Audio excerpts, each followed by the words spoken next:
you all can hear. And it is 6:35. So good evening, everyone, and thank you all for joining us. I'm Anthony Driver, President of the Community Commission for Public Safety and Accountability, and I am calling the Community Commission's November meeting to order at 6:35 p.m. This meeting is taking place remotely. The City of Chicago is subject to the Governor's disaster proclamation because of the COVID-19 pandemic. Under the Illinois Open Meetings Act, I have determined that holding this meeting in person is not practical nor prudent. Since we are having the meeting remotely, the meeting is open to the public via Zoom, and it is also being live streamed. With that, I will begin by calling the roll to establish a quorum. Commissioner Brown? Present. Commissioner Driver is present. Commissioner Gomez? Present. Commissioner Loizen? Present. Commissioner Nellis? Present. Commissioner Terry? Present. Commissioner Troncoso? Present. All 7 members of the Community Commission for Public Safety and Accountability are present. We have a quorum and we are able to conduct the commission's business. We will now start with public comment. The first major item of business at every commission meeting is public comment. Anyone who wants to talk about something related to the commission's work on public safety and accountability is invited to submit public comment.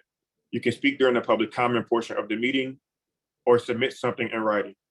If you want to submit a written comment, you can email it to communitycommissionpubliccomment@cityofchicago.org.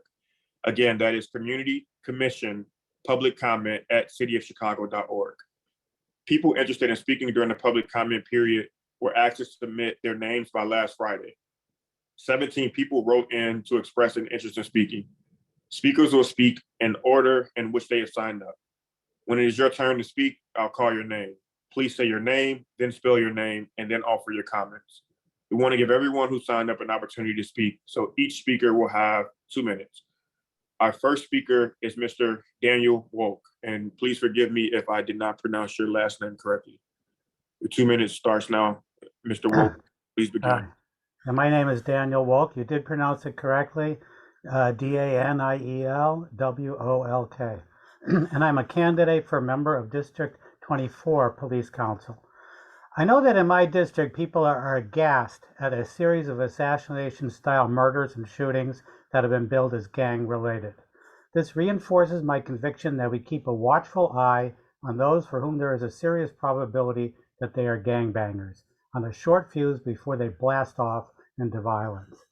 But the proposed criminal enterprise information system before us tonight is an awkward attempt to monitor gang behavior, geeky to the edge of parody to identify the patently ungeeky. It wrongly assumes that a gang includes the presence of an identified or established hierarchy. It falsely pretends that a person is either a member or is not, and typically stays a member for at least 5 years. It employs a convoluted checklist approach to figure out who belongs and who does not. It overlooks that individuals, especially youth, have all kinds of relations and associations with gangs, often tenuous and inconsistent. And not least, the compilation and maintenance of the pro system, the cost of it will be exorbitant. A much more effective and frugal approach to keeping track of individual involvement in gang activity is in plain sight. The Chicago Police Department's fledgling neighborhood policing initiative, CPD, needs to take this program more seriously. It should put a new kind of officer, namely district coordinating officers, in the position of working with community members to recognize gang activity and gangbangers the only viable way, through indirect interaction and participation in the lives of street-oriented residents. As already envisaged, they should collaborate with community ambassadors and knowledgeable local residents, including with individuals who flirted with but soured on gangs, to learn how gangs are organized and who is doing what with them. They can learn more than any standardized checklist or survey approach ever will. Thank you for your comment, Mr. Wolk. Our next speaker is Dodd McColgan. Hi, everyone. Good evening. I'm Dodd McColgan. I'm a co-chair of the Chicago Alliance Against Racist and Political Repression, a part of the ECPS coalition who fought to pass the ordinance that created this commission. I first want to commend the commission members for your response to the proposed policy around the criminal enterprise information system. It is a hard-won right of the members of this commission to review any change in policy that CPD puts forward. We should not accept any unwillingness of the mayor or the superintendent to work with you in good faith. Your immediacy in response to the superintendent's special order is what prevented this policy change from being instituted in the bureaucratic shadows. This is what a People's Commission does. You did this without much support, continually denied the proper budget and staffing the commission is guaranteed by law, and with your built-in backup, the 66 district council members who will be elected in February still on the way. I commend you and say shame on the superintendent and shame on the mayor for their continuous obstruction and attempted circumvention. They're so used to making life and death decisions on behalf of the people they purport to serve behind closed doors. It's time to get them used to a new way of doing things. CPD's use of CEIS, popularly known as the gang database, has been widely criticized for years for being rife with false information and causing harassment and targeting of Black and Brown community members, including children. In the hands of CPD, tools like these become instruments of the separation of families through incarceration and deportation, block people from employment opportunities necessary to make ends meet, and create unnecessary interactions with police that lead to trauma, disability, and loss of life. And there's little evidence this database helps at all to address safety issues in our communities. It's yet another example of the kind of catch-all policing that has been proven ineffective. This commission has the power to put forward a general order that would supersede the special order the superintendent put out. And I encourage you to act. Thank you, Dad. Our next speaker is Kobe Guillory. Hello, everyone. This is Kobe Guillory, Kobigillorry. I'm also a co-chair of the Chicago Alliance Against Racist and Political Repression. And I'm here to speak out against the gang database because as my co-chair mentioned, that is a tool of racist and political repression. It's a tool that's used as a weapon against Black and Brown communities. There are children on the gang database. There are people who are well into their 90s and their 80s and 90s who are put on the gang database. And it's supported by people who have stood in the way of police being held accountable for years. And to those people, I just want to remind them that ECPS is not just something that came out of the ether one day. It was actually fought for by the movement that has been fighting to stop police crimes for decades. The ECPS exists because the people who have been part of all of these movements are stronger than the politicians who protect the status quo.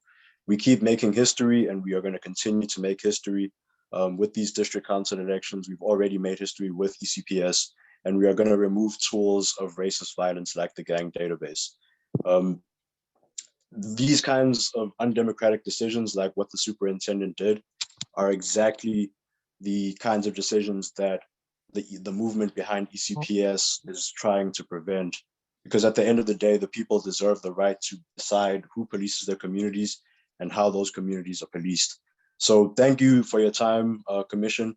And I urge you to keep fighting for the people and to oppose the use of this gang database. Thank you. Thank you, Kobe. Our next speaker is Carla Armour. Yes. Hi, everyone. My name is Carla Armour. That's KarlaArmour. And I am a member of the Innocent Demand Justice Committee. I am not in support of this database. First of all, the term gang is a subjective and generational term. It implies organized crime that no longer exists, like the GDs and the BDs and Latin Kings. That's no longer in existence. Now these gangs are simply block-to-block cliques, and they almost always applies to Black and Brown people, particularly males. The database is simply digitized racial profiling. The city and CPD are using technology against marginalized people, and it's a mere means of keeping the cycle of this Holocaust of wrongful conviction and brutality and human trafficking in motion for future generations. For example, if someone's on the database, who's to say that his junior or his nephew gets caught in the undertow simply because he fits the profile of his predecessor? For example, Alex Villa is sitting in county jail right now seeking a new trial, and his co-defendants' convictions were overturned because it was discovered that former CPD Superintendent Gary McCarthy's gang roster / sting called Operation Snake Doctor was illegal.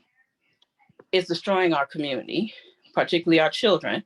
Examples: Laquan, Adam Toledo, Anthony Alvarez. Our people are keeping our own database in return.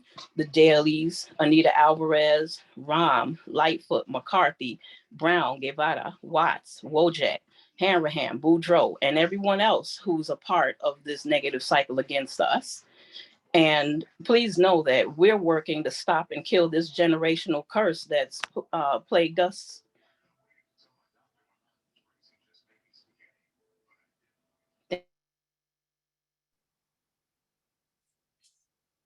Thank you, Carla. Our next speaker is Carissa Parker. Hi, Commissioner. That's Carissa Parker. Thank you so much Sorry for having about that. That's okay.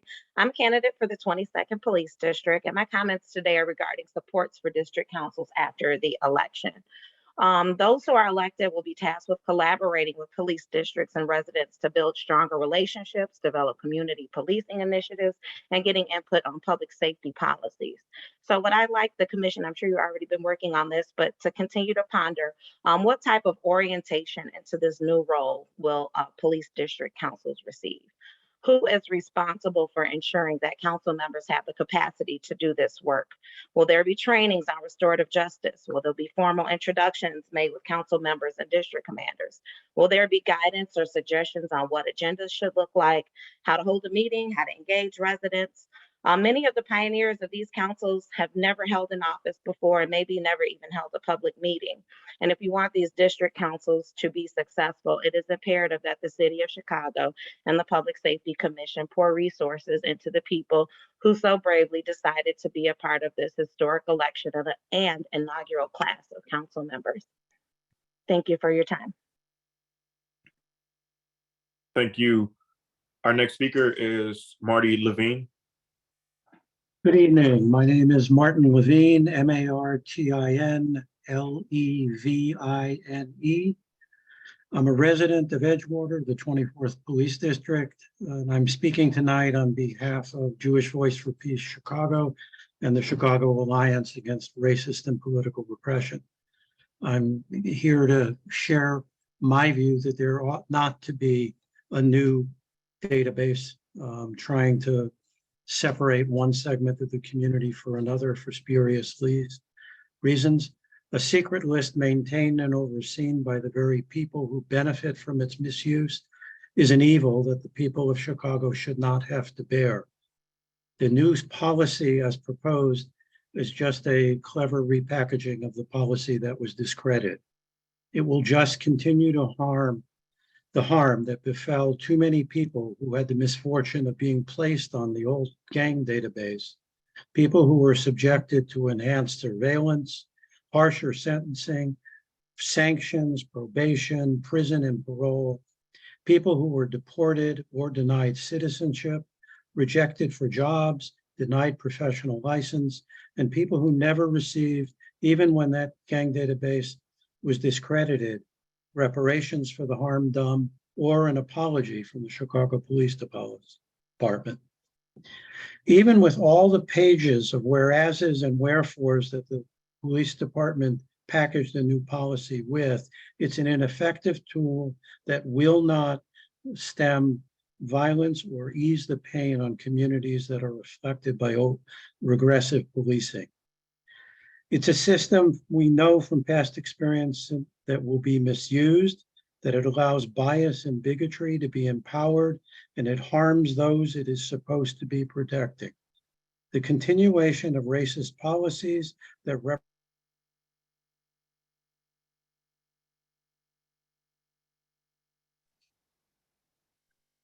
Thank you, Mr. Levine. Our next speaker is Cedric Frison.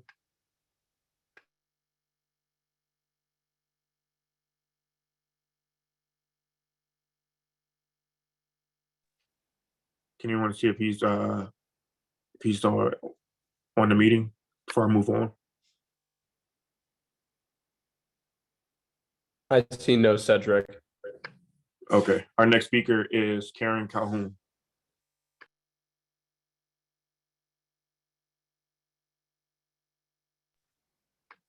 No, Karen. No Our Karen next Calhoun. speaker, who I know is on because he joined early, is Mr. Jim Blissett. Hey, thank you, Commissioner Driver. First, I want to thank Frank Chapman, Dodd, Kobe. I think you guys are just doing awesome work when we look at the results and see how many candidates actually filed for the police district councils. You all deserve immense credit for your diligent work. I also want to give you great kudos, Commissioner Driver. I know you're sitting in a seat of historic value, and you mean a lot to many of us looking at your path and the walk you've walked on your way to where you are. We continue to urge you to stand strong. And I think a true testament to your work can be found in the work you will continue to do standing against the so-called gang database. I think we've seen how our communities have been demonized through such lists over the course of hundreds of years. There's no reason to continue to trust our enemies to identify us and to categorize us. So I want you all to stand strong in your fight and your resistance as we stand against these old tactics. I also want to, commend Miss or Mrs. Armour for really pointing out the need for infrastructure as new police district council members coming to these new seats. There's a great need for professional development, a sharing of resources, and to connect the dots here. I think the community organizations have done a great job bringing the players to the table, but now we must connect and empower. So that starts with the dissemination of information and knowledge.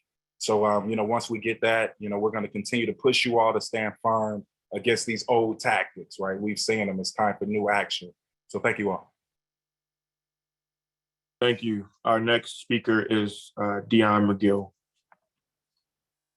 Yes, thank you. Dion McGill, D-I-O-N, M-C-G-I-L-L.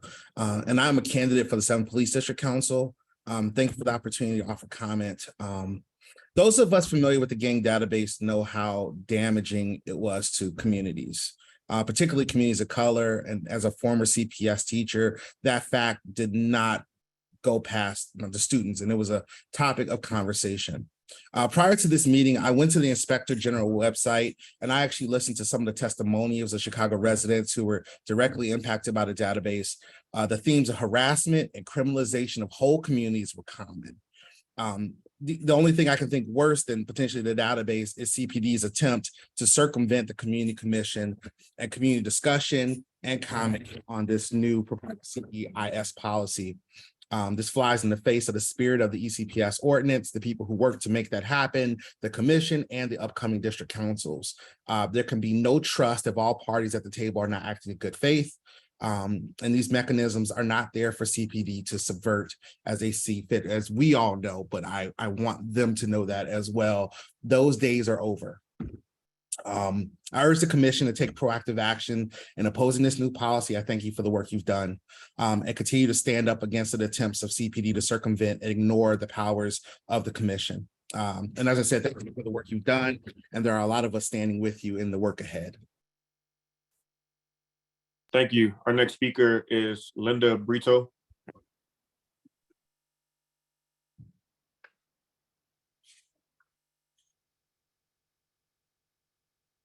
No, Linda. Our next speaker is Aaron Wallace.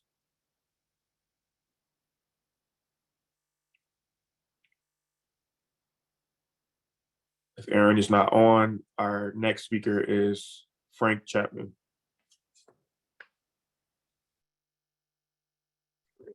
Thank you, President.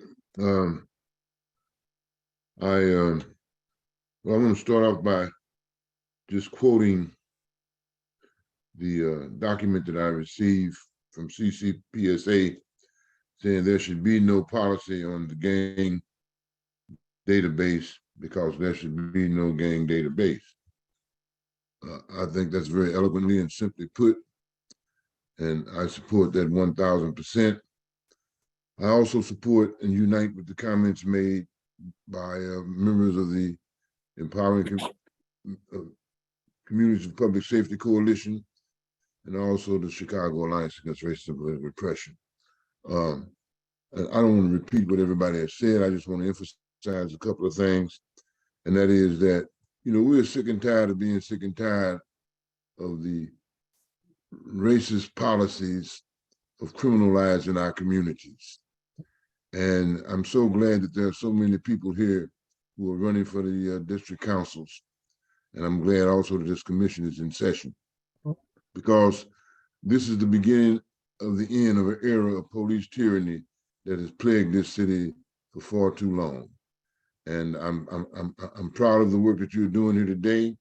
And I hope to be continued inspired by it as you go forward to a bright and better future, as we go forward to a bright and better future.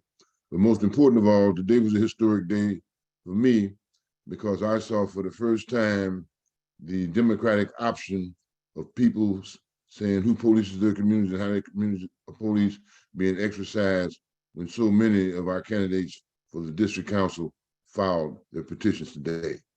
So amen to that. And also we will continue to work with this commission to make sure that we can carry out the collectively can carry out the mandate of the people.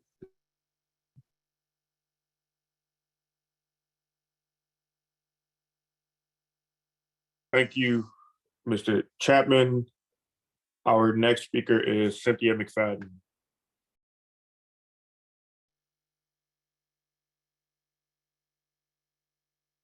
Thank you, President. I appreciate the diligent efforts of the commission with the gang database. I'm not, as Frank stated earlier, I'm sorry, I'm Cynthia McFadden, District 24, CYNTHIA MCFADDEN. I appreciate the efforts. I have been keeping my eye on what's going on. I look forward to this historic moment that we're living. I've worked very hard during my petition process to educate people to date on this, so we can make sure we get the votes to get the candidates in that we need in. I look forward to working with the commission on things like the database and oversight and accountability from CPD. I have been attacked already from the opponents. They say I'm a cop hater and I have a grudge, but I have experience and I've stepped in front of them and spent it. So I just want you all to know that I look forward to seeing this happen. And I look forward to working diligently to make it happen in any way I can. Thank you.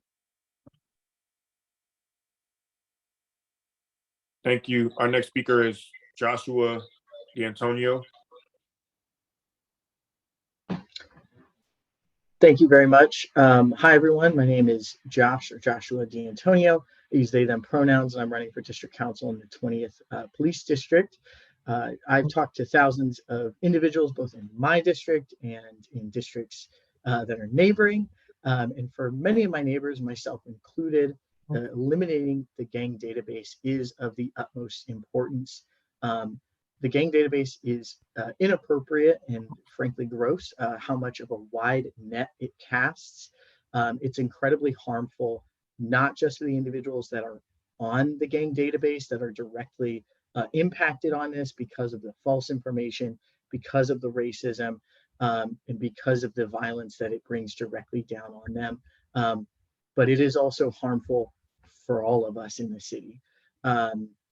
It's a waste of taxpayer funds, and it really truly is another way the police department siphons money away from the types of services that actually make us safer, including schools, libraries, health centers, things like that. The database makes our communities more dangerous as a result. And I just want to say that I do applaud the commission for looking into this. I applaud you all for taking these comments, for everyone who spoke out against this illegal gang database. And I'm looking forward to continue fighting with you all to make sure the Chicago Police Department, we hold them to task and they eliminate this harmful database for ourselves and for our neighbors. Thank you.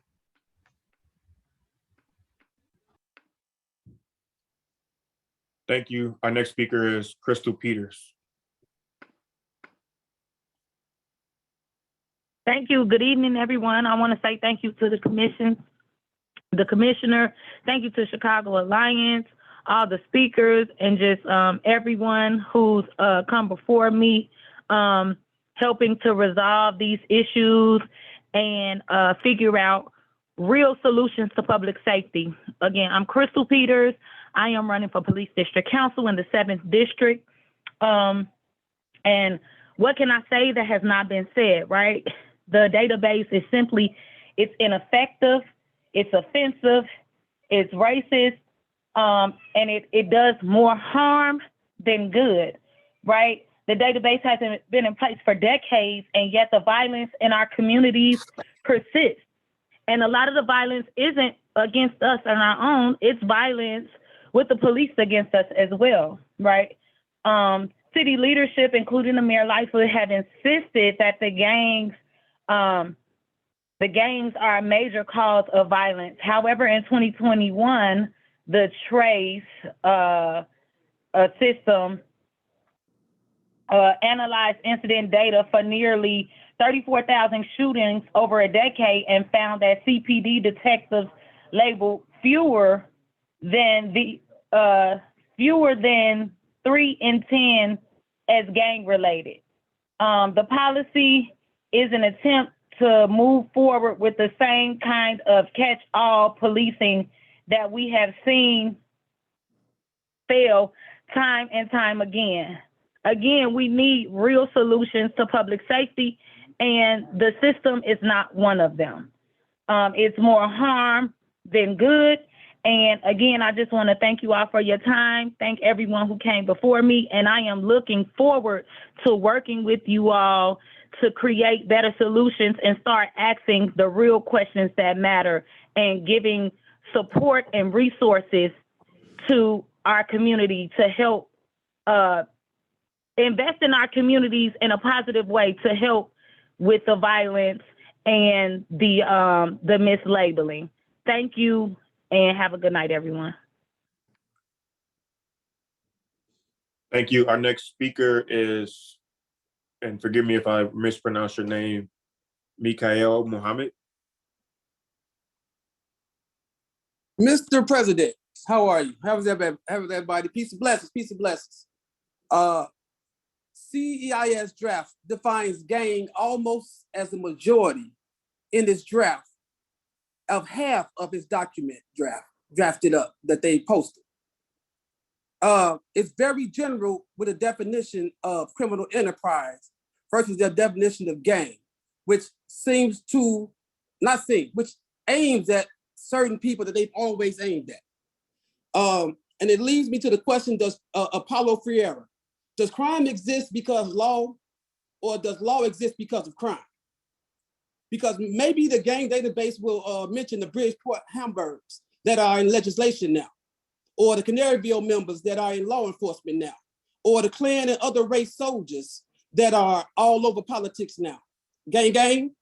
What about the police union that protected the wrongdoers? Gang, gang. What can we do to volunteer to assist this board is my bigger question. So if you all can publish what we can do to volunteer to assist you all, please do, so that we can show up, show out. Thank you all. Peace and blessings. Mike Muhammad. Thank you. And our final speaker is Keisha Smith.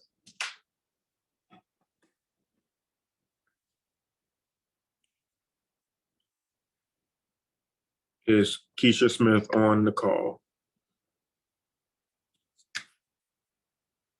Everyone who has signed up for public comment has spoken, and we've reached the end of the public comment period. Thank you again to all of our speakers. We value your input. The next order of business is committee reports. First, we'll hear from the COPA. Someone who's on the phone, if you can please mute, or Adam, if you can mute attendees, please. The next order of business is committee reports. First, we'll hear from the COPA committee. Commissioner Brown. Thank you. I'm Beth Brown, and with Commissioner Yvette Loizan, I'm on the COPA committee.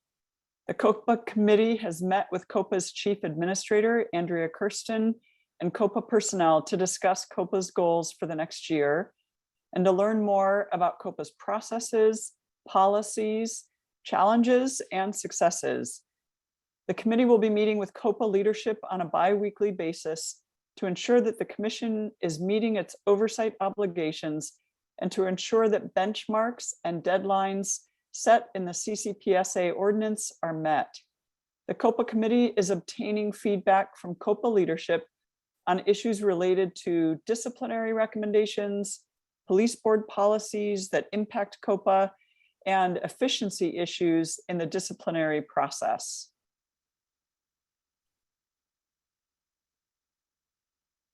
Thank you, Commissioner Brown.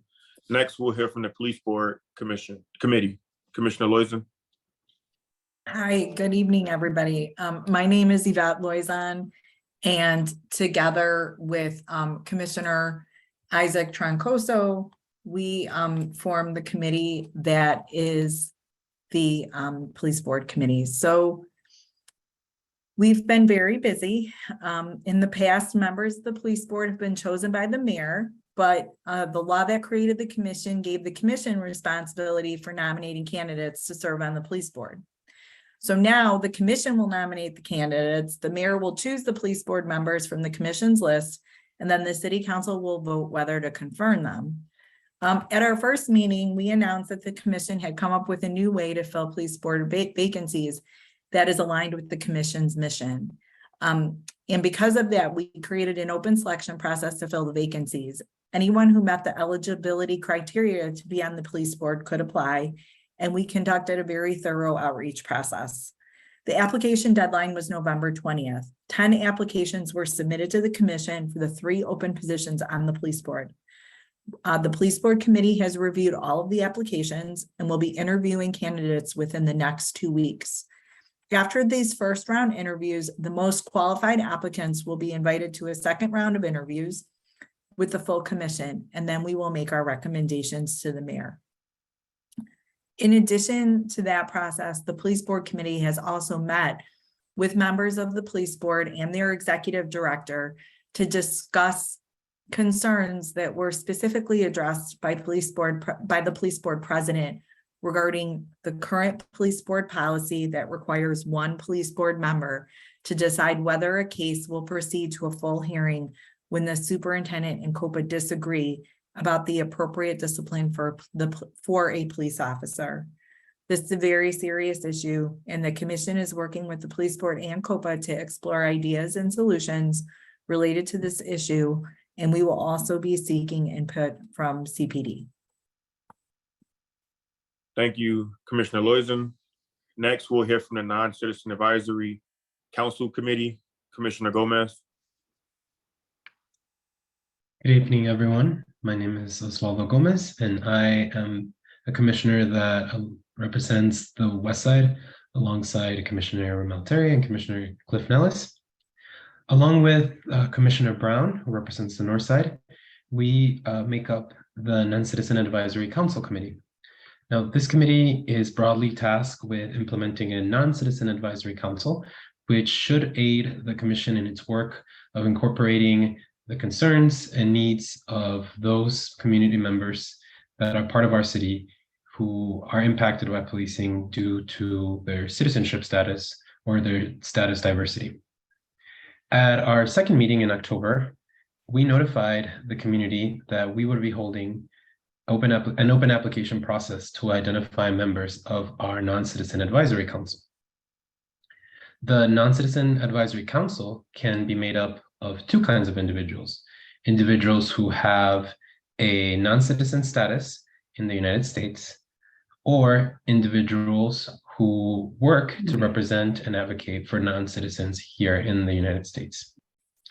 We opened applications and extended them until November 20th, when applications closed. We received a number of applications, all that come from really encouraging and really great candidates. We, like the police board, are currently in the process of evaluating those applications and will be reaching out to potential candidates who will make up the Non-Citizen Advisory Council. Now, you might be wondering, what exactly will the Non-Citizen Advisory Council do and how will it impact the work of the commission? This council is meant to help be the ears of the commission within the community.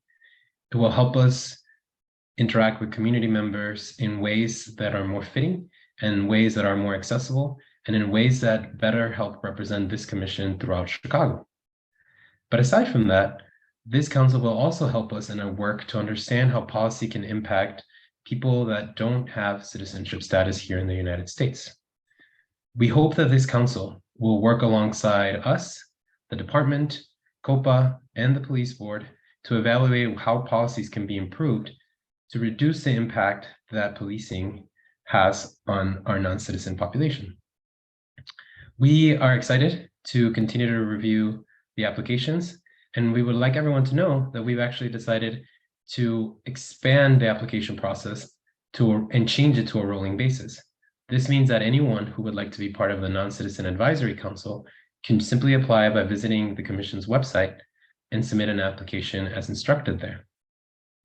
We hope that the process for selecting the Non-Citizen Advisory Council will continue and will eventually yield to our very first meeting of the Non-Citizen Advisory Council in January. We will continue to update the community on this. We will continue to make resources for this commission and for this committee available through our website. Thank you, commissioners, and back to you, President Driver.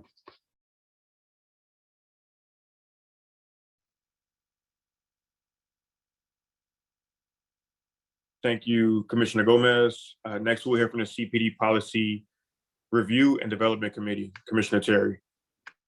Thank you, President Driver. Good evening, everyone. I'm Commissioner Ramel Terry, and with Commissioner Loizan, I am on the Policy Review and Development Committee. So just a quick update from us. We met with CPD leadership to establish processes related to the Commission's input on CPD directives. We've talked about the best and most effective ways to provide Commission input that is informed by and reflective of the concerns of the Chicago community members, and those conversations are currently ongoing. One of our main goals is to ensure that the Commission has ample time to review and provide community-driven recommendations prior to policy being approved and implemented. We're committed to cultivating a strong and cooperative working relationship with CPD to ensure continued collaboration related to police department directives. And so that concludes my update, and I'll turn it back over to you, President Driver. Thank you, Commissioner Terry. Next, we have the CPD Goal Setting and Performance Assessment Committee, Commissioner Nellis. Thank you, Commissioner Driver. My name is Cliff Nellis, and along with Beth Brown, we are the chairs of the CPD Goal Setting and Performance Assessment Committee. This committee has started to work on preparing for the goal setting process. That is one of our major duties every year. It begins at the end of the year in the month of December. We're required to work by the ordinance with the police department. Other committees will also work with COPA and the police board to set goals for each of those entities. Other committees will set the goals for COPA and the police board. Commissioner Beth Brown and I will set the goals and focus on the goals for the Chicago Police Department. The basic process is the same for all three entities. In our case, the process will be formally begin, as I mentioned, in December, when CPD will give us proposed goals, give us their proposed goals for next year. The committee will review CPD's proposed goals, and then we will review those and discuss those goals with the Chicago Police Department. If we want to add or change any of that, we have the ability to do that until the end of December to do that. CPD then has roughly 2 weeks to propose changes to what we've laid out from the commission. And then the commission will take that input and come up with final goals by the end of January. Towards the end of next year, then the commission will do a written evaluation of the progress CPD has made toward reaching those goals. And we'll work together again to set the goals for the following year. To get ready for the goal setting process, the committee has been talking to various people to get their thoughts about potential goals. And so we have already begun those meetings with various stakeholders, and we are in the process of scheduling further meetings during the month of December to finalize and complete this process. I think with that, Commissioner Driver, back to you. Thank you, Commissioner Nellis. That concludes committee reports. The next item on the agenda is a discussion of Chicago Police Department's proposed policy for a criminal enterprise information system. I'd first like to start by thanking the Chicago Police Department, the Office of the Inspector General, my fellow commissioners, and most importantly, the public for joining us for this critical discussion. I want to be clear about how we got here. While the CEIS, or Gang Database, as it's formally called, was announced as an important issue for the commission to look into at our first meeting, none of us anticipated it being this soon. We were first made aware that the police department planned to go live with a new database in early October. We were told that this new database will launch on October 28th. Since then, we have been working to better understand what is in this new system. We have had briefings with CPD leaders, community groups, the Inspector General's office, and concerned residents. However, with an issue this important, we believe that the community at large has a right to weigh in. And that's why we are hosting this hearing today. On last Friday, we met with the police department and the mayor's office again. In that meeting, they informed us that they do not currently have a date for this new database to launch. They also reiterated that they are willing to work with the commission on this issue. We fully plan to take them up on that offer. However, before doing so, I think it is important to level set with all parties and the public at large. This meeting today is not a briefing. By definition, a briefing is to give information or instructions. This is a hearing, which by definition is to state one's case. The gang database in Chicago has historically been a tool of oppression with little to no checks and balances to ensure residents' rights were protected. People have been significantly harmed by this database, and I believe it is important to state that up front. As with any incident where harm has occurred, the onus is on the party that did the harm to make the case as to why things are different now. The commission is hosting this hearing to better understand the case that the Chicago Police Department is making for the need of a new database. We by no means view this as an inevitable. We by no means view this as inevitable or expect this current iteration to move forward before the commission has reviewed and engaged the community on this subject. As always, we will seek collaboration and alignment where possible, and also we will exercise our oversight role fully. We hope the police department and the community at large will join us in that. With that, we'll start with the presentation from the Chicago Police Department. They'll begin by giving us brief background on the database, tell us why they believe it's important to have one, and discuss how it is used.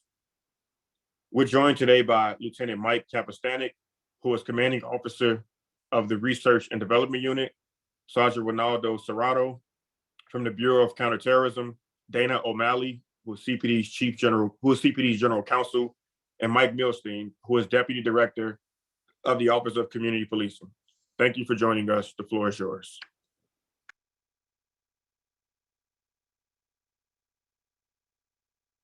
Sergeant Serrano, do you want to start?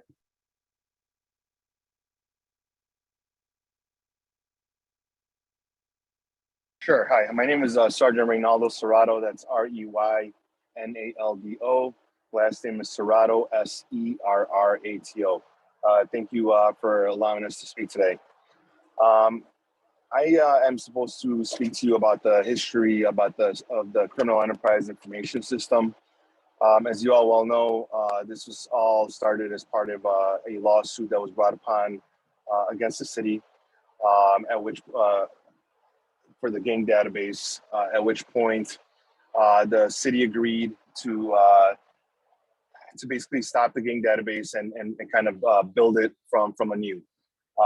From there on, the Office of Inspector General conducted a study of the old gang database and found a few things that they inconsistencies with the database. Again, as part of to be in compliance with these reforms, CPD has gone above and beyond to build this new criminal enterprise information system that is appeasing these reforms. And so we now have the new criminal enterprise information system, which brought over the old gang database, which, just to let you know, originally started with approximately 35,000 individuals in the old gang database. We've gone through 3 separate and distinct levels of vetting to bring that old gang database or to make it consistent with the new criminal enterprise information system. And we've narrowed that number down to approximately 1,000 individuals. What we call these this criteria that they have to fit into. There are 6 different criteria that an individual can meet to be input into this new system. I'm not sure, Dana, how much more you want me to go into that, or did you just want me to speak on the history? No, I think if you just speak on the history, and then I think if we go to Lieutenant Kapistanik, you could talk a little bit about the order. The order is posted, it's publicly posted, so people can take a look at all of the details that are included in it. But Mike, if you could give a general overview, I think that would be helpful. Sure, I could take it from here a little bit. Good evening. My name is Mike Kapistanik. I'm a lieutenant in the Chicago Police Department, and as President Driver mentioned, I currently serve as the commanding officer of the Research and Development Division. I want to reiterate, thank you for giving us the opportunity to provide this information today so that we can talk about the Criminal Enterprise Information System and for the discussion we're going to have tonight. It's conversations like this one that truly help us frame our policies to make sure that our policies are reflective and responsive to the needs of the community and the concerns from people with lived experiences, and quite frankly, meet what's expected of us. I'm going to give a brief overview of the changes we've made to this policy, enhancements we've made based on lessons learned, based on other criteria to make sure that we have safeguards in place when this system is implemented. First and foremost, as the General Counsel O'Malley said, this policy is currently posted for public comment, for public feedback. It is posted until December 7th. The opportunity is there on our reform site to go read the policy, see what's there, and provide additional feedback through that mechanism as well. First and foremost, as Sergeant Serrano had mentioned, this is a complete rework of an application of a system so that it's starting from the ground up. We started with creating very specific, very verifiable criteria in order to be included as an active status in the system. One of them, and most importantly, is a voluntary admission that is corroborated with a recorded communication, a lawfully recorded communication, whether that's our body camera or other type of communication. Otherwise, there's a 2-step approach for these, for the criteria. It has to meet 2 very distinct criteria and be paired together in order to be considered as an active status in the system. Those criteria go from unrecorded statements, wearing of emblems of tattoos, identification by people who've given corroborating information, identification by other law enforcement agencies. These are part of the criteria. They have to be corroborated and investigated and be able to work in tandem with the investigation in order to be entered as an active status into the system. And then the information has to be fresh. Anything after 5 years cannot be used as a criteria in the system. And even more restrictive than that, identification by a person who's given us information in the past, that's limited to a 2-year review, 2-year process. So the information's got to be fresh, the information's got to be current. And if nothing changes within that status for 5 years and there's no additional entries, then that person automatically gets purged from our system. So these are some of the safeguards we put in place in terms of criteria. Also, there's a multi-level approval process as well in the new, designed into the new system. The police officer working the street can submit a record into the system, but it goes through their chain of command review, and it also goes through a district intelligence officer review, which is the district knowledge investigation in terms of gang activity, gang relationships, gang membership. So there's this multi-level review, and then it ultimately becomes the responsibility of a lieutenant in that district to approve that submission. Additionally, we're trying to be as more transparent as we can with this system. There's going to be information on our website, just general information about the information system, how it's used, what's used, and the criteria. Our policies publicly available. There's going to be access to the CEIS status. So if someone wants to determine whether or not they have an active status in the CEIS, there's going to be a process for that. They will get a response from CPD, whether they're an active status in the system, and if they are, what criteria were used, and how to get that information from CPD. And then they're going to have the opportunity to appeal.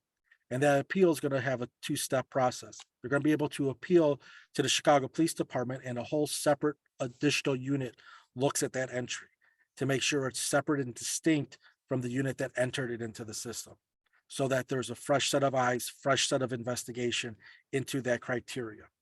And if that appeal is denied, the applicant has the ability to go to the police board and apply through the police board procedures in order to appeal that active status in the system. We're going to routinely audit that data, make sure it's meeting the criteria, make sure it's meeting the policy, make sure that we're upholding the standards that we're developing in the policy. And more importantly, all our officers are going to be trained on the system. Not only all of our officers on the system itself, but those who have specific roles in the system will be trained on those roles and how to use the system, how to access the system, and what that system is being used for. And then there are limitations in a policy on what CPD can actually use that data for. And we're not going to use it or provide it for any third-party information in terms of immigration, employment, education, licensing. This is a Chicago Police Department record. It's not going to be used in those circumstances, and those restrictions are specifically outlined in the policy. So that's just a really brief rundown of the changes we've made to this policy to try to answer the concerns, answer the questions that have come up in the past.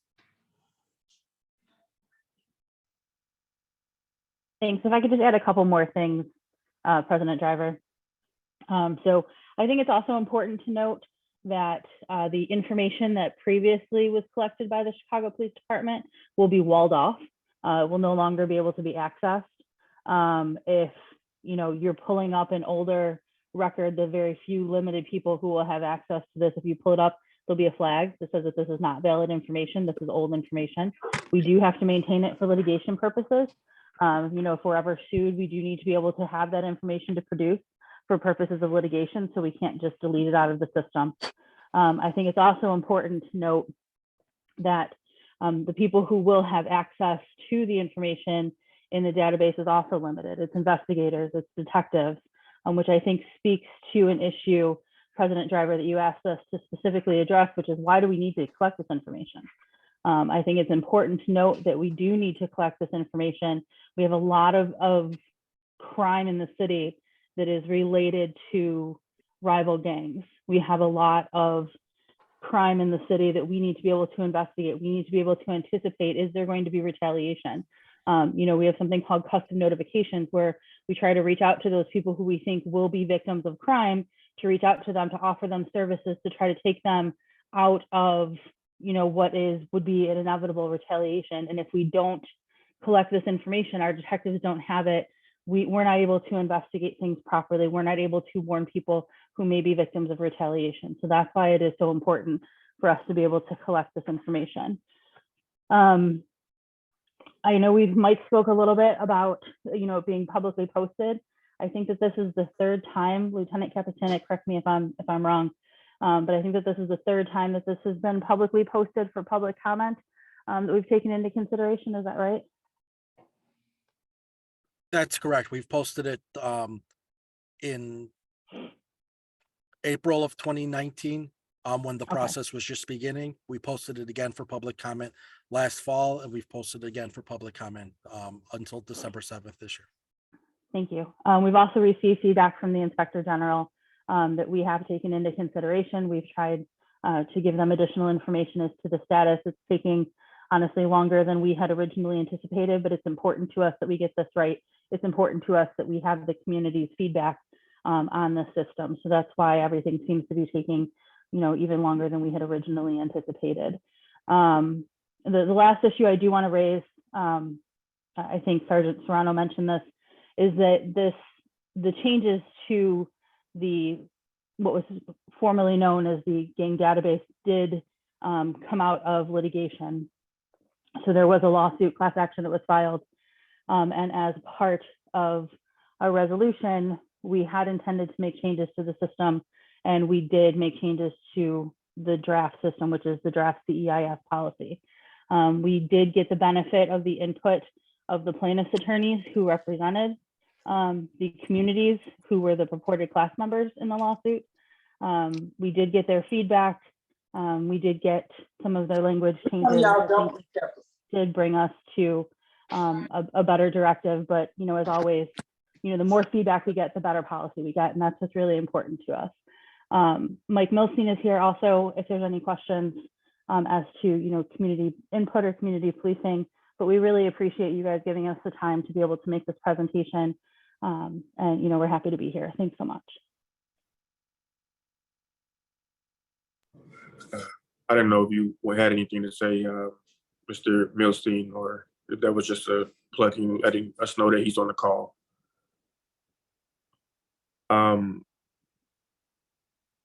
Before I turn it over to the Office of Inspector General to give their presentation, and before we get into a Q&A, I would like to say to the folks who are here representing the police department, and this is not directed at you necessarily, but more so at a larger systemic issue. I have very deep concerns about this issue is being dealt with the severity that it deserves. 133,000 folks on a list, people being denied employment, over 500 external agencies having access to this information, no checks and balances. I can go on and on about the discriminatory practice of that old database.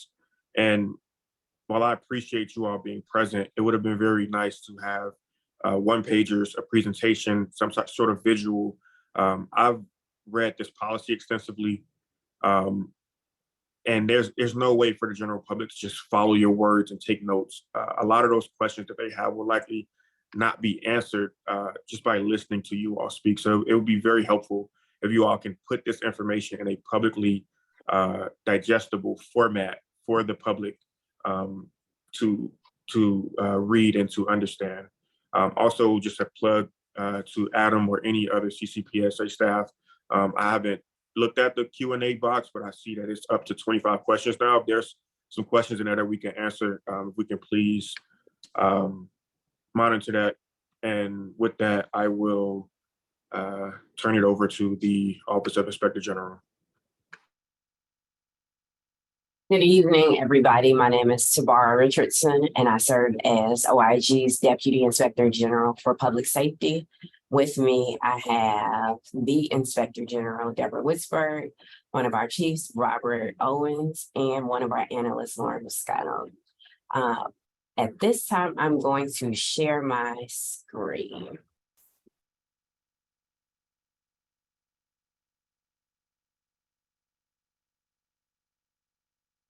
In April 2019, the Office of Inspector General, or the OIG, released a report where OIG found that CPD's gang database was an extensive but deeply flawed collection of gang data with poor quality controls and inadequate protections for procedural rights. Specifically, OIG found that CPD designated both individuals and geographic areas as gang involved and recorded this information in at least 18 separate forms, records, and systems of records. CPD did not regularly review or purge outdated or faulty designations and had no internal mechanism to amend inaccurate gang information. CPD shared gang information with more than 500 external agencies, but had no agreements governing access to and use of the data.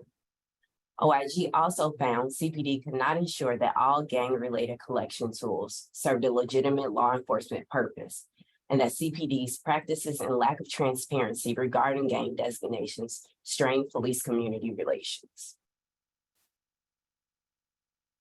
Moreover, OIG found that 95% of those designated as gang members via gang arrest cards were people of color. Black or African American and Latino males accounted for approximately 92% of all designated individuals. Individuals as young as 9 years old and as old as 75 years old were designated as gang members. Employment data captured on gang arrest cards included listed occupations such as scumbag, bum, criminal, dork, loser, and turd. Alleged gang members' records were retained indefinitely, and there were significant negative consequences for those designated as alleged gang members in the areas of criminal justice, immigration, and employment. Based on our findings, OIG made 27 recommendations to CPD, including recommendations to evaluate whether collecting, maintaining, sharing, and using gang information best serves violence reduction efforts in the city. A recommendation to codify processes for supervisory and/or expert level review of gang designations. A recommendation to formally require the inclusion and assessment of specified types of evidence required to support proposed gang designations. A recommendation to notify individuals who have been designated as a gang member. A recommendation to establish a process by which individuals can contest or appeal their gang designation. A recommendation to regularly review gang designations to evaluate ongoing accuracy. A recommendation to develop and implement a means to purge inaccurate or outdated gang designations. A recommendation to establish formal written agreements with external agencies and regularly audit external agency access and use based on clearly defined metrics. A recommendation to provide regular public records on CPD's collection, storage, use, and sharing of gang-related data, and a recommendation to consider implementing additional protections and restrictions for sharing gang-related data with external agencies, including but not limited to immigration enforcement agencies.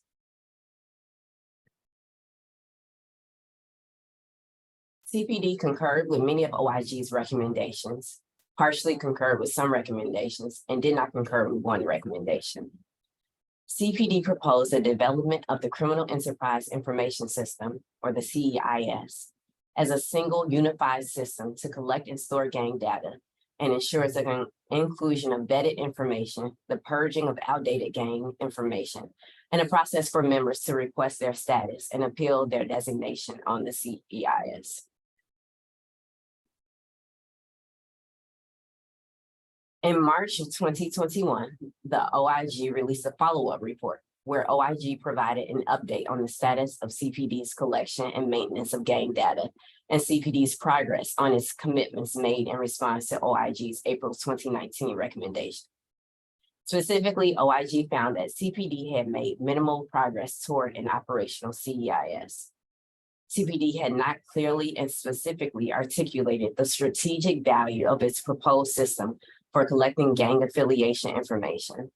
And CPD has taken some measures to adopt community feedback on its gang data collection, but by leaving an outdated version of the CEIS directive on its website for approximately 8 months and failing to publish a revised version, CPD may have misled the public with respect to key policy concerns.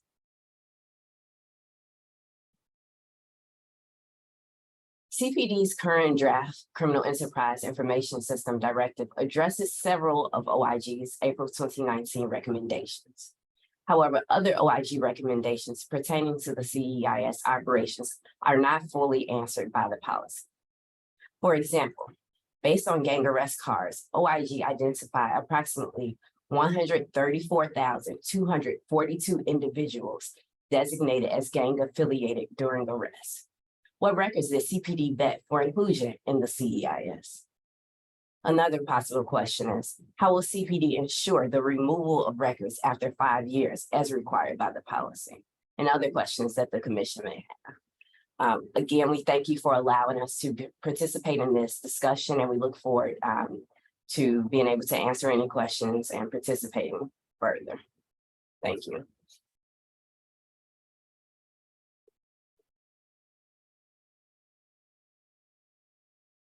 Thank you for that. Sorry, I'm off camera. Thank you for that that presentation.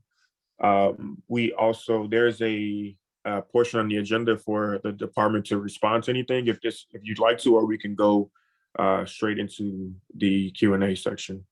I don't know who's running point for the department who would like to answer that question. Sure, I can. Thank you so much, President Driver. You know, I think that we have worked with the Inspector General's office. There's a couple of follow-up questions or sets of questions that we've answered. We've made people available to try to answer any more questions that they have. We're happy to do it again if that would be even more helpful. I know that there's a new public safety Inspector General. We're more than happy to have you sit down with people from counterterrorism to answer any additional questions. You know, I think their criticism of the old system is fair. You know, I think that we've moved towards this new directive, which is the new CEIS proposal that we have. And I think it addresses a lot of the issues that the Inspector General found in 2019 of our policy at that time. You know, it's now 2022. We've moved forward. We made a lot of changes in the new CEIS system. You know, we're looking forward to additional comment that we can incorporate to make the directive even better. Thank you. Thank you. And before we get into our questions, our Vice President Oswaldo made me aware of something in the chat. Oswaldo, would you like to come on and briefly address the message you sent me?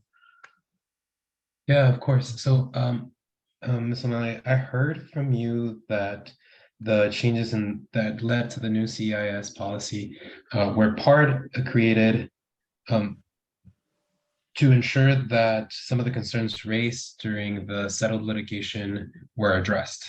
Is that correct? Yes, that's correct. Okay. So it was brought up on the chat that from attorney Sheila Betty, who I know represented the coalition that settled, or at least brought forward the lawsuit then, that they actually did not sign off on the changes. And so just for the public to understand clearly, we have attorney from the coalition saying that they don't believe that they agreed ever to CEIS, nor that they currently support the CEIS policy as necessarily representing a sign off on the changes that they propose. Did you reach out to the coalition in that original lawsuit or to their attorneys to see if the changes that you made actually represented what they envisioned as a potential ease of those concerns? Sure. So the lawsuit was handled by attorneys for the Department of Law, not by myself.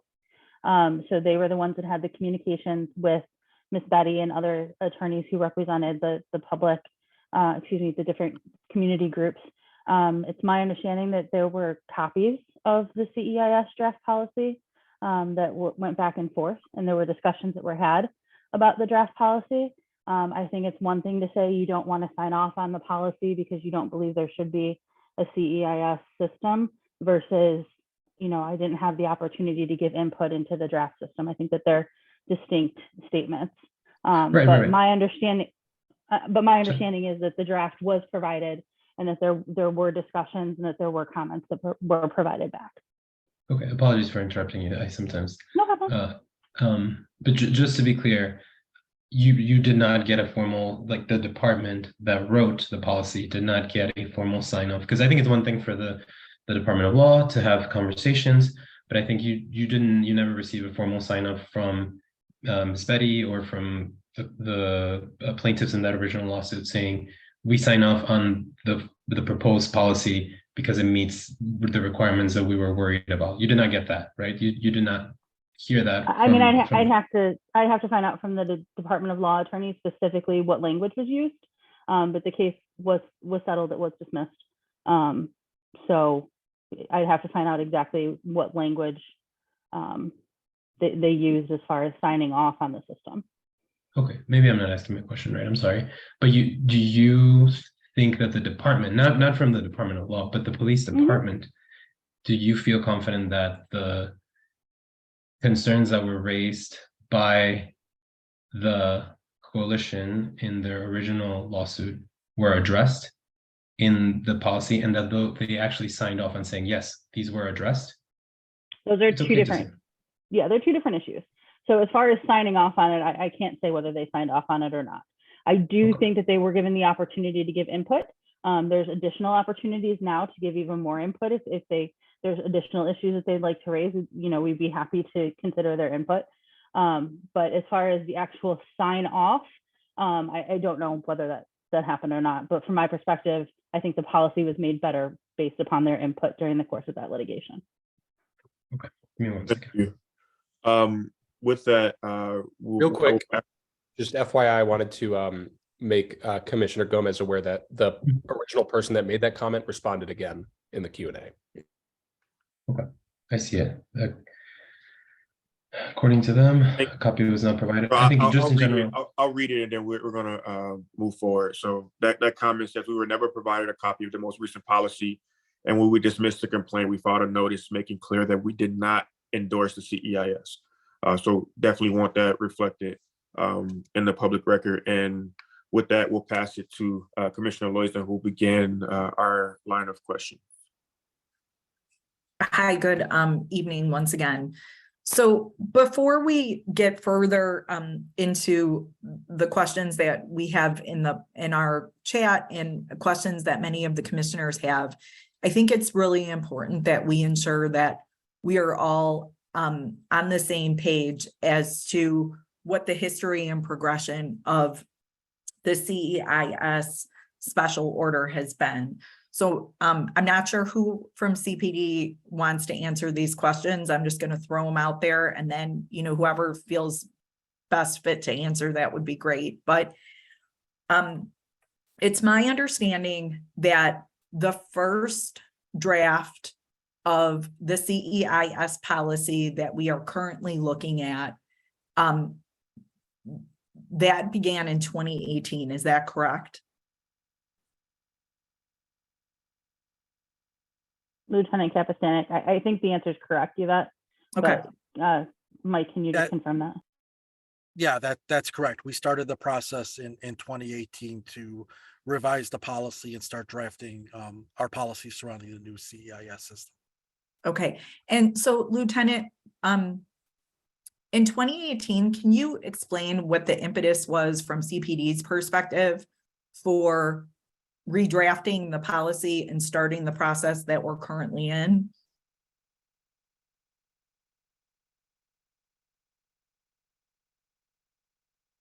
Sure, a lot of it was based on, as Sergeant Serrano and the General Counsel of the Magistrate was based on flaws in the existing system or the litigation that was brought and things like that.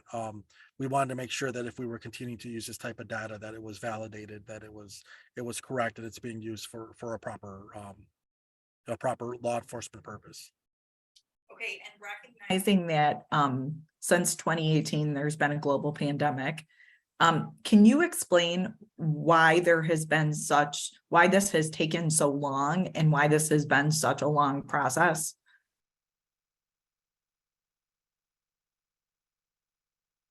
Yeah, I could go into that a little bit. You mentioned with the global pandemic, a lot of what CPD was doing, a lot of our policies, a lot of the initiatives, there have been some barriers with that, but we were building a system from the ground up. The policy we're building from the ground up with the criteria, making sure, as the General Counsel mentioned, that the litigation conversations were going on, and it's a brand new electronic application. And that application had to be built from scratch. So the resources and the time dedicated to building that application. And then once that application became built, then there's some lead time in, we want to make sure we develop training. We want to make sure to develop the policy around that. We had to make sure, as Sergeant Serrano mentioned, that we were vetting names, making sure that the information was verified. So there are all these steps in the process that are leading us to here. And as General Counsel mentioned, it has taken longer than what we anticipated, but we want to get this right.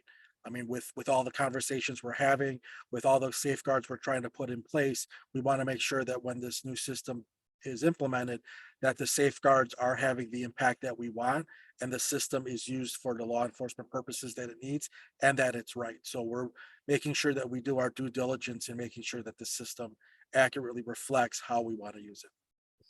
Okay. And then Yvette, if I can just add to that. Sure. So the training had to be developed for the officers who were vetting the information.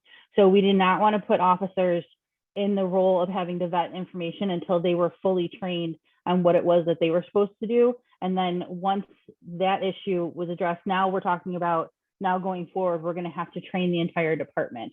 So it's two separate types of training. I just want to make sure that's clear. Okay. It takes more time. Yeah, thank you. I'm glad you clarified that. So then, Dana, when the commission got word in October that the CEIS was ready to launch, was all the training completed at that point? And is all the training completed now? Yeah, so we have draft training based on the current draft of the directive. To the extent that there would be changes made to the directive, the training would have to then reflect those changes that are made. Okay, but the officers haven't been trained at this juncture, fair? No, that's correct. Okay, so I want to just go back for 1 second and get some clarification on this. Lieutenant Kapistanik has talked a lot about the safeguards, and I've read the proposed special order many times, and I see what those safeguards are. But it would be extremely helpful to me, and I think to a lot of people in this meeting, if we had a clear comparison and understanding between what the gang database criteria used to look like and what it looks like now. Like, I understand what it looks like now, but I need to understand what you were doing before and what the changes currently are and how that's keeping citizens more protected should this database continue. Sure. So I think the biggest change is that previously, to be included as a gang member, self-admission, without any proof of self-admission was something that was allowed. That's not allowed in CEIS. If somebody's going to self-admit as a gang member, it's got to be on a body-worn camera. I think too often, there were situations where people were grouped together, and that doesn't apply anymore in CEIS. Now in CEIS, there's specific qualifications that you have to be entered into the system, and it's a combination. It can't just be one factor, other than somebody saying that they're a gang member on recorded body-worn camera, right? But everything else, it has to be a combination of factors. So I think that the criteria is a higher standard than it was for prior entry into what was known as the gang database. Okay, and then in the past, Dana, who was CPD providing gang database information to? What other entities had access to that information?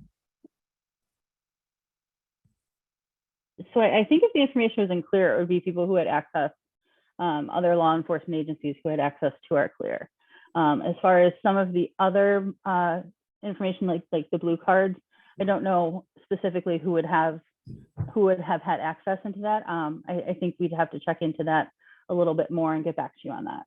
Okay, so I just want to make clear why I'm asking that question so that when you do check into it and get back to us, you understand exactly what I'm asking about. I think one of the things that we've consistently heard as commissioners, and even in the experience of some of our commissioners, is that information on the gang database precluded people from getting to do a lot of really important things like get jobs, obtain their CCL, a lot of different parts of everyday life that people should be able to do particularly if they're not appropriately on the database or if that information is stale. And so I think we need to make sure that if there are protections built into the current CEIS, that we have absolute assurance that the only people who are going to be seeing that information are people who should see it, as opposed to it being disseminated to people outside of law enforcement and certainly outside of CPD, that may cause people a lot of problems in their ability to function in their everyday life. That's the basis of the question. And then just a couple of follow-up things that I want to be sure of. I've asked this question before, and I know that other commissioners are very curious to hear this information as well. So I want to give you guys another opportunity to explain. You know, in the comment section today that we've all been following, and in the public comments, it's very, very clear that community members are extremely concerned about the ramifications of this database, and they feel that the harm that it causes people does not overcome its value to the CPD. I did hear you talk about custom notifications as a point of value.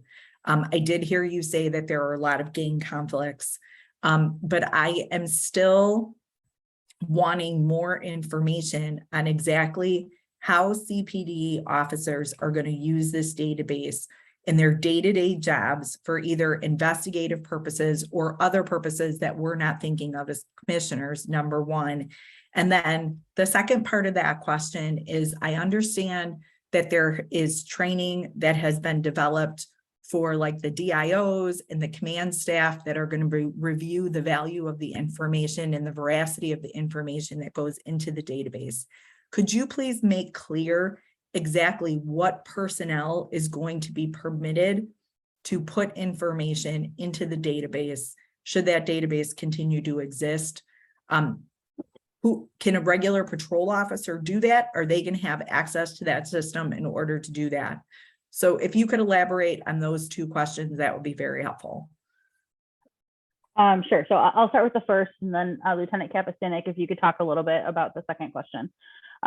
So, you know, that custom notification is obviously, I think, a point we've raised. We have, you know, concerns about retaliation. You know, often we have a shooting and then we have a shooting 2 days later that is retaliation. If we can get to the victims of the second shooting, offer them services, give them an opportunity to make any changes that they need so that they are not the victim in the second crime. I mean, a life saved is, you know, unbelievably valuable. And that is what we want to do. We want to try to get services out there for people if we can. We want to try to help them find jobs. We want to do so many different things to try to get people into a different life if that's what they're looking for. We want to try to help with that. You know, I also think, you know, Chief Snelling talked to you a little bit on Friday about, you know, some other issues with counterterrorism as far as investigations.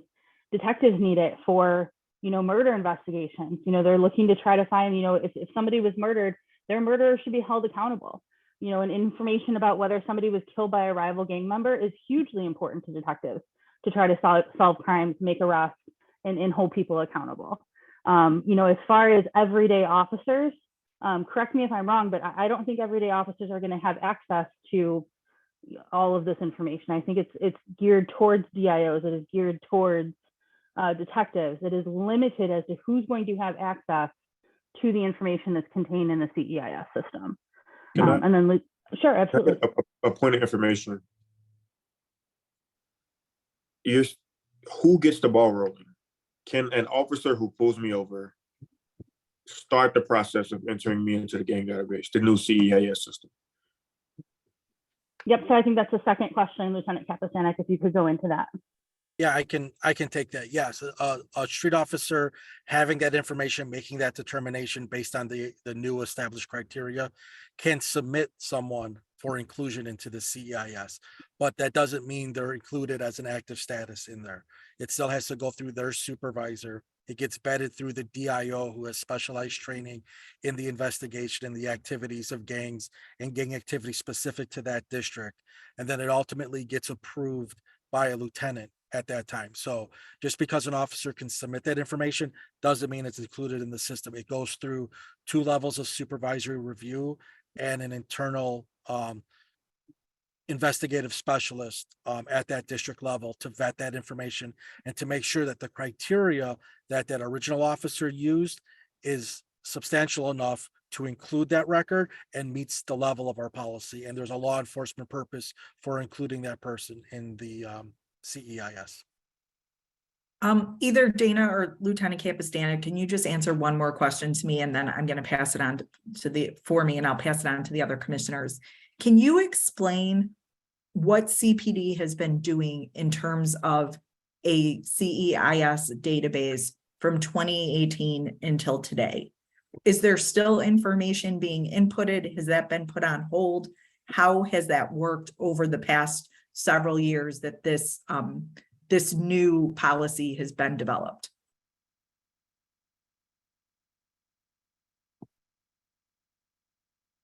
Yeah, General Counsel, if it's all right, maybe we'll pass that to Sergeant Serrano from BCT. Yeah, Sergeant, do you know? Yeah, sure. Just to go back on one point that was brought up by the president, just so you know, you could not be entered into the system from being pulled over. You would actually have to be arrested. The CEIS is only going to have people input into the system that meet the criteria that have been arrested. So I just want to make that very clear. As far as the second part, what we consider the old gang database, we refer to it as our legacy system. The old legacy system was active for the past, I'd say, past 2 years. It was just put on hold, completely shut off approximately 2 or 3 months ago. That decision was made to put on stop. And then any people that were input into the system or into that legacy system went through the same vetting process that the original 35,000 people that were part of the old gang database went. So they were vetted. They did go through that district level vetting, the district intelligence officer vetting. They went over to the unit that is going to be superseding taking care of the CEIS, which is Information and Intervention Support Section. So there was multiple levels of vetting for those individuals also. Okay, thank you. Another point of information to what was just expressed. You said it was fully paused 2 to 3 months ago. Was the Chicago Police Department actively using the flawed data from the old gang database up until 3 months ago? Or did you all stop entering 2 to 3 months ago? Can you please clarify what you meant by that? The way that the gang data was collected before was referred to as a gang arrest card. So that was functioning until approximately 2-3 months ago when it was completely shut off. Again, any name that was submitted through that gang arrest card system did go through that same level, 3-tier level vetting that everybody else went through. As of right now, that system has been completely shut off, and currently there is no gang data system. So it's a bit confusing, or maybe I'm just a little bit confused, sir. You're saying the people who were submitted more recently, say within the last 6 months, they went through that 3-tier process. Is that what you're saying? That is correct. So that means that this process, which is in draft order, has actually been being used. Am I understanding that wrong? You are, yes. So the draft order is for the Criminal Enterprise Information System. That system, the only thing that we've been doing with that is vetting, going through the district level vetting and then 3-tier level vetting to basically transfer all that legacy information into the CEIS. That is not, the CEIS application is not active. The average officer cannot go into that system and input new information into that system. the only thing we were trying to do is basically transfer the old data or what.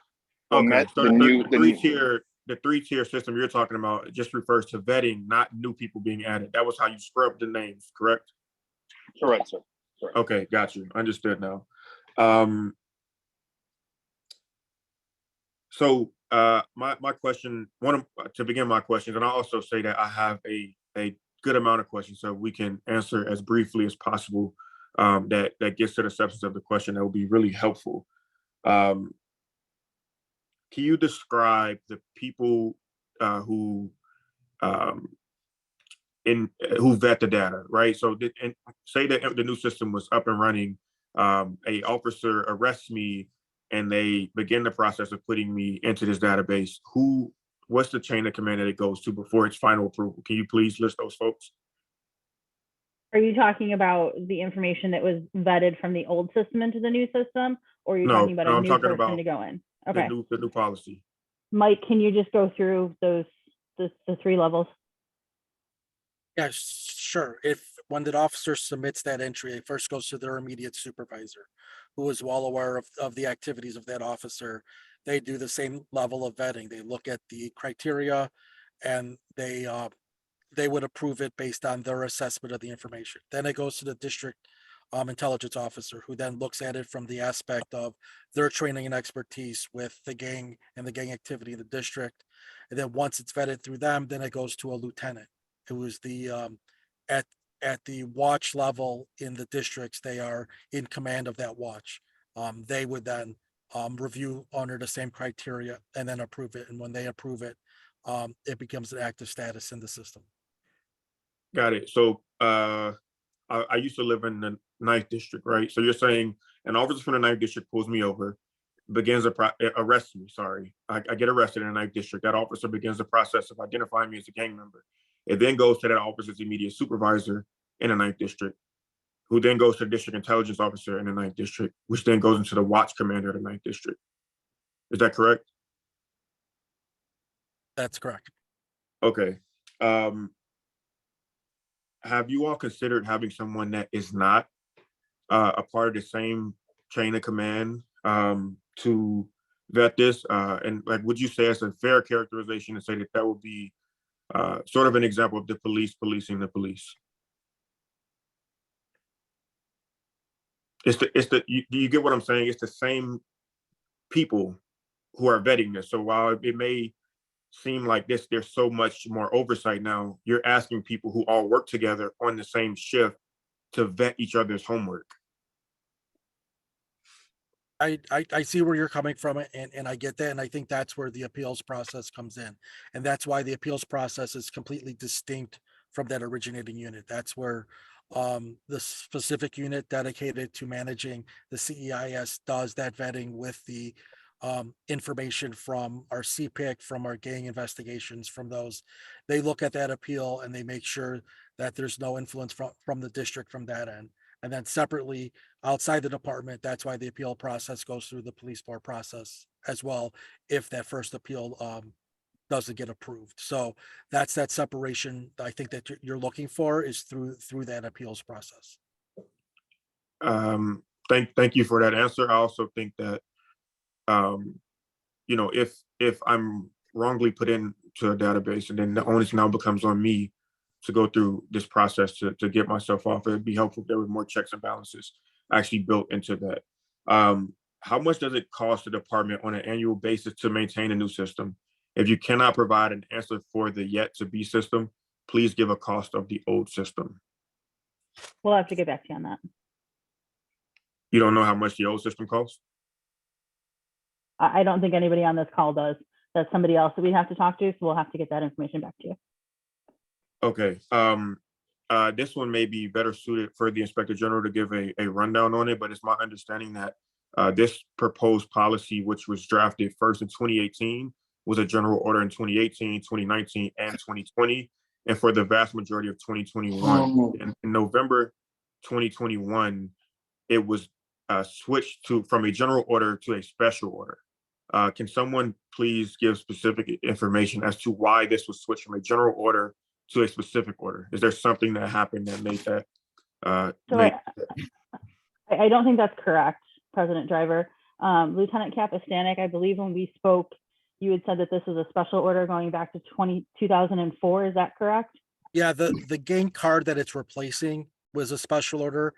Some of the drafts that we had provided were alternating back and forth, and I think the decision was made because the system that it's replacing was a special order, and that one's been in place since 2004.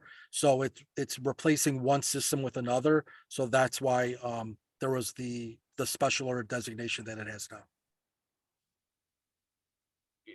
Is there someone from the Inspector General's office who can provide some clarity on that as well? It's my understanding that this proposed policy was a general order until recently. Yes, thank you, Commissioner Driver. The observation that we have to offer there has to do with the evolution of the various versions of the proposed new directive on the CEIS. I'm going to ask Robert Owens from our office to speak to that evolution in more detail in terms of which type of order was used.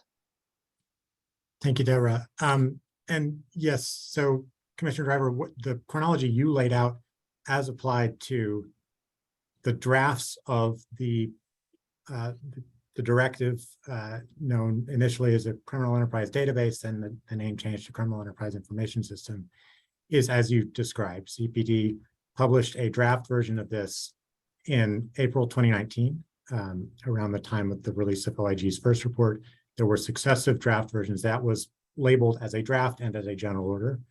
There were successive versions in February of 2020, also labeled as a general order. June 2020, which wasn't posted for public comment, but is published as an appendix in our follow-up report of March 2021. And then two versions that are labeled special orders in November of 21 and November of 22. And that's the one that's currently posted for public comment. But again, that just applies to draft versions of this directive. So it's a separate matter from what Lieutenant Capistanik was speaking about, the draft card. Thank you. That's very helpful. So I would again ask the department, according to that chronology of events, this was a general order until what I believe was November of 2021, where it was switched to a special order. If you don't know exactly why, my first question is why the switch from a general order to a special order? And my second question following that is, what criteria were laid out that made this specifically a special order, not general?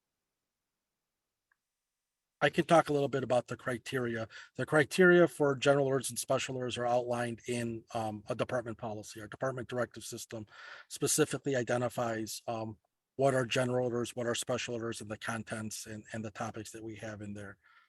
As the Inspector General's office said, the transition of the draft, name changes, classifications, there was a lot of distinction between a lot of those drafts that we were, revising, reforming, and trying to get to the right place. Ultimately, in November of 21, because it's replacing the current system, that's why it was designated a special order in that draft, so that there was a clean delineation that we were stopping the use of this older system and completely replacing it with a new one. And the new draft special order now actually replaces the old gang arrest card special order, so that there's a succession on getting rid of and a complete stop of that old policy. Who makes the Commissioner call? Driver, could I just interrupt really quick and ask you, for the public that are listening in, can you explain a little bit briefly as to why it matters, as to whether it's a special or general order, so they understand why you're asking these questions? Absolutely. The ordinance that created this commission passed with 36 votes in July of 2021. From everything that I've seen from 2018 to 2021 in November, this was a general order. The ordinance that created the Community Commission for Public Safety and Accountability has jurisdiction over general orders. So I'm trying to better understand why the department switched to a special order, and if in any way that was an attempt to circumvent the power of this commission.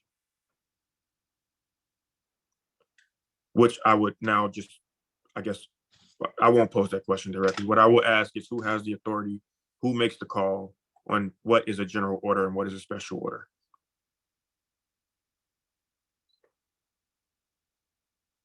Like I said before, that's the categories that are classified special or general or outlined in that policy.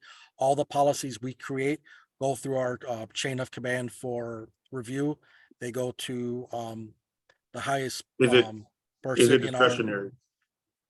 Is it, what do you mean, is it discretion? I mean, it's a command decision made by the department based on the criteria in the policy. They look at that criteria between a general order, special order, department notice, all the other classifications of policies, their specific criteria, and that criteria is met, it's reviewed, and then determination is made when there's approval to publish through our chain of command here in R&D. And so you're saying that there's a specific criteria that exists that you would be able to share publicly that shows why this should be a special order and not a general order? There's criteria for all of our directives that are currently published in our department directive system policy. It's publicly available now. It's General Order 0103, specifically outlines the criteria and the purpose of our general orders, special orders, employee resources, uniform and property orders, and department notices. There's specific criteria, there's specific purposes, specific levels of inclusion, knowledge, officers' level of training, all that's in that General Order 0103. Will the department still use the CEIS system, the new system, to object to concealed carry permits? That is currently under review. I took a look at the statute. This was brought up by Commissioner Loizon on Friday afternoon. So I did take a look at the statute, but I haven't had time to meet with the division that handles it. So it's still under review. Got it. So if this was to go live on October 28th, that would have just been an outstanding question, like it was originally proposed. What was an outstanding question? I'm saying that this commission was made aware that this new system was supposed to launch on October 28th, which set off a chain of events, and that's how we got to this point now. If it was to launch on October 28th, would that question have been answered? That's over a month ago. That's exactly a month to the date. Are you all still building this, or is it complete? I'm sorry, I don't understand the question. Are you asking whether the CEIS system is built? Or are you asking about concealed carry? I'm asking about previously on the old database, the department would object to concealed carry permits based on gang affiliation in that database. This new criminal enterprise information system was set to launch on October 28th. If it was to launch on October 28th, what would the department policy have been regarding concealed carry permits? So I understand you're saying it's still under review now, but if this thing was live, how would you all have handled that? So there's nothing in CEIS that speaks to whether or not we object to a concealed carry. That is a different statute. So the record section makes the objections that we are allowed to make under the law. What I'm telling you is that now, after our conversation on Friday late afternoon, we are reviewing the process and will determine as to whether or not we would use the vetted information in the CEIS system to make appropriate objections under the statute. But that's an issue that's under review currently. Thank you. How can one find out if they're on a database within a new proposed policy? So the order speaks to this. You can go to, there's 5 different areas that you can go and you can request the information. And then the department will provide for you whether or not you are in the system and all of the supporting information as to why you are in the system. Got it. And those 5 places, there's 4 police stations and 1 in the headquarters, correct? That's I believe so, Mike. Yes, that's correct. Okay. Why aren't all police stations why aren't all police stations made with this capability where you can go and find out if you're on a database? Why just those 5? Those 4 in the headquarters?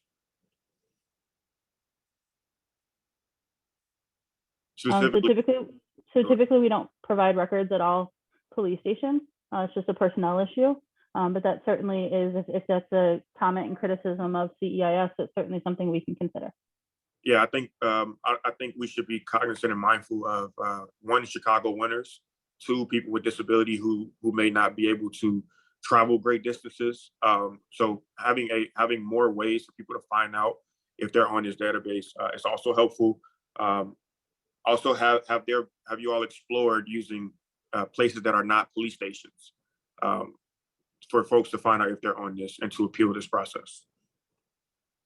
We have discussed it. There is limitations as to who can view our records, which is part of the issue.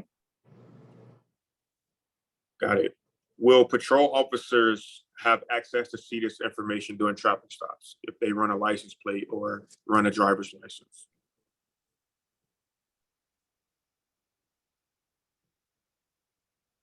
On access, the intent is that patrol officers are not having access. It's like the general counsel had mentioned, it's for investigations, for counterterrorism, for those investigations. So it's not readily accessible for the beat officer use. So got it. So just want to be clear, it could be a redundant question. If someone runs a license plate or runs a driver's license or looks someone's name up, a regular beat officer, it will not come up that that person is in the CEIS system, is what you're saying. Is that correct? That's correct. Got it.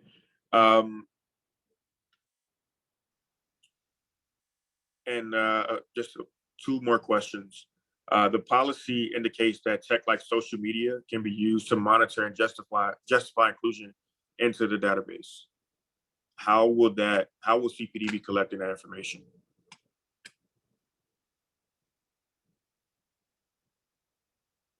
So counterterrorism monitors open source social media. So anything that is publicly available. It's one of our crime fighting tools. Got it. So just one last follow-up question is, how long will the entire appeals process take? So I recently went to one of these 5 locations, submitted a FOIA request or whatever the process is, and found out that I'm on a database. How long can I expect for this appeal process to take?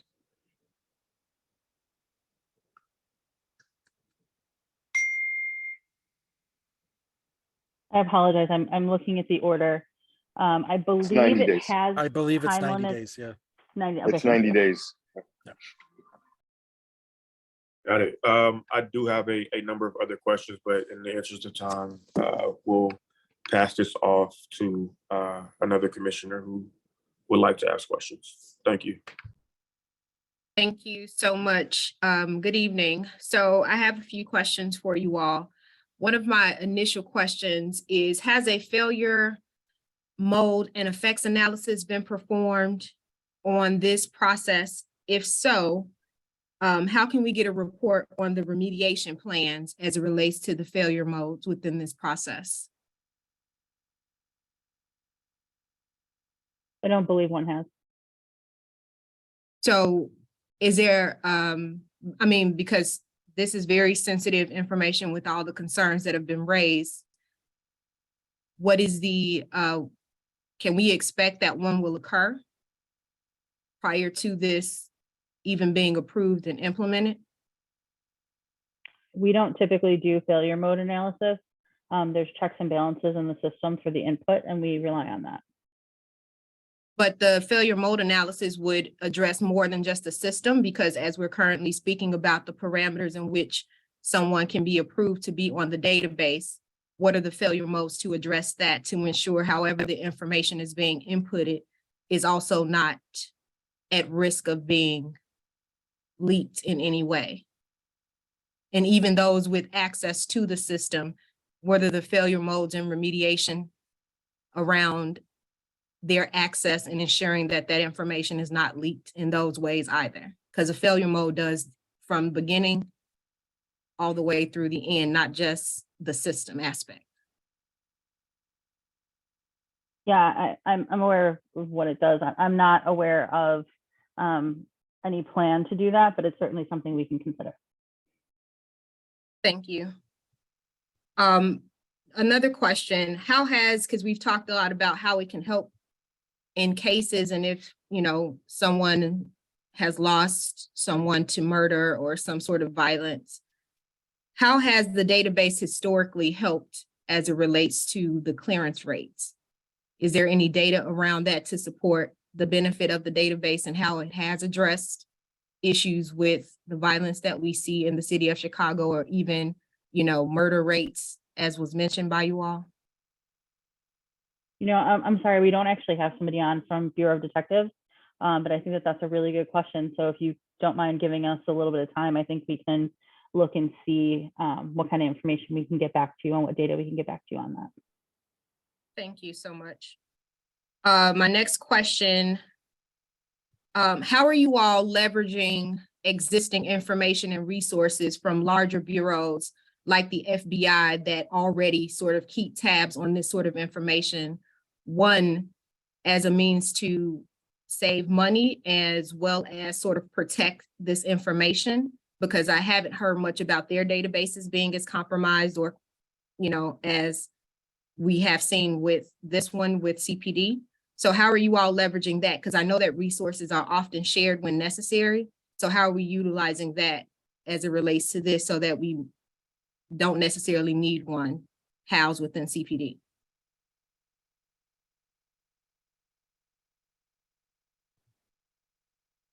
Sorry, I couldn't unmute myself. So I know we do have data share agreements with the FBI as far as access to their databases. They have access to us. We have task force officers that also have access to the FBI databases. I think as far as relying only on that, there is a lot of information that we get that is helpful for us to maintain in our own database, which is why we have the proposal of the CEIS system. Sergeant Serrano, is there anything you want to add to that? You may have more knowledge. The only thing that I can offer on that is that, like you mentioned, yes, there is sharing of information with other agencies such as the FBI. From my understanding, they have relied on our database in the past to gather a lot of their intelligence. But again, that information has now been kind of shut off. So as far as our sharing or using of their database, I don't have much information on that. Thank you. And one other final question that I have. What remediation or retribution efforts have been done to address those who have been sort of scrubbed off of the old database as we're looking into this formation of this new one?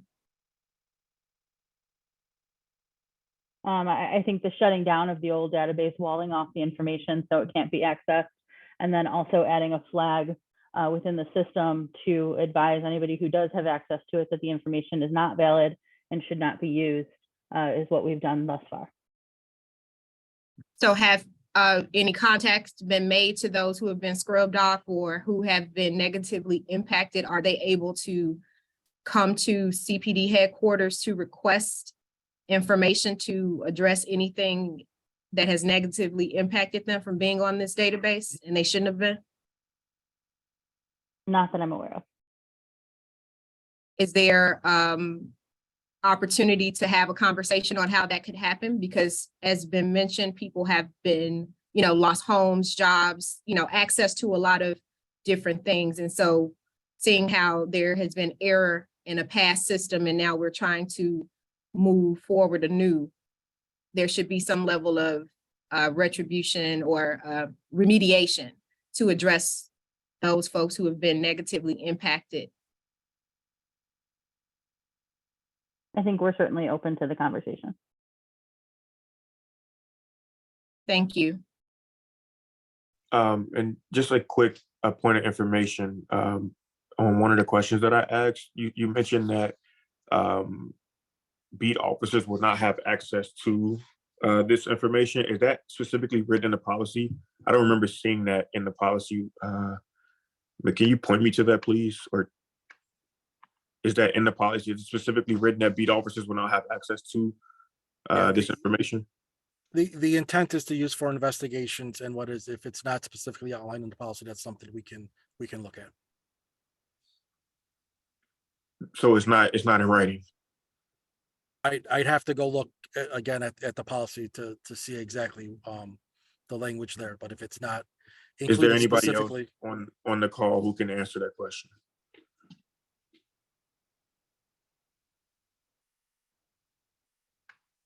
I don't believe it's in writing, but like as the lieutenant mentioned, since it's not, it's something that we can definitely revisit and look at again. So this entire time when we talked about like who has access to it, we've been talking like on good faith and goodwill, and not something that's actually in the policy. That is disappointing. But I will pass it to the next commissioner. Yeah, I have a similar follow-up to that. So on the point that you mentioned, saying that you have to be arrested to be added to the database, can you point as well to whether that is in writing in the policy? I didn't see that when I was looking at it as well.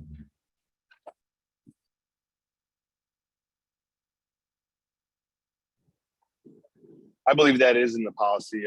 I don't have it in front of me, so I don't want to quote something that's not in front of me, but it should be in there. Got it. Moving on from that, can you please speak to the youngest person in the database? How old is, the youngest age range in the database, and what are the procedures of handling children put on the database?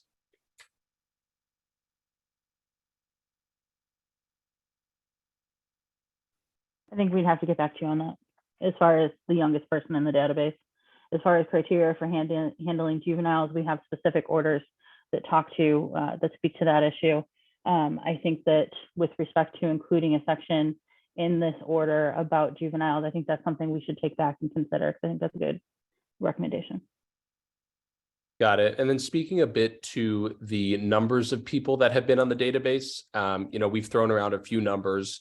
I believe I heard that there were 35,000 people on the database. There was also one number mentioned that was 135,000 people on the old database. And then now it's down to 1,000 is what I heard. Could you guys clarify how many were on it before at a maximum? And then what is it down to now?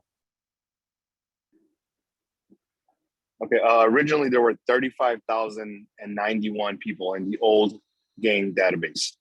That number is down to, it's approximately a little bit over 1,000. I think 1,074 if I'm.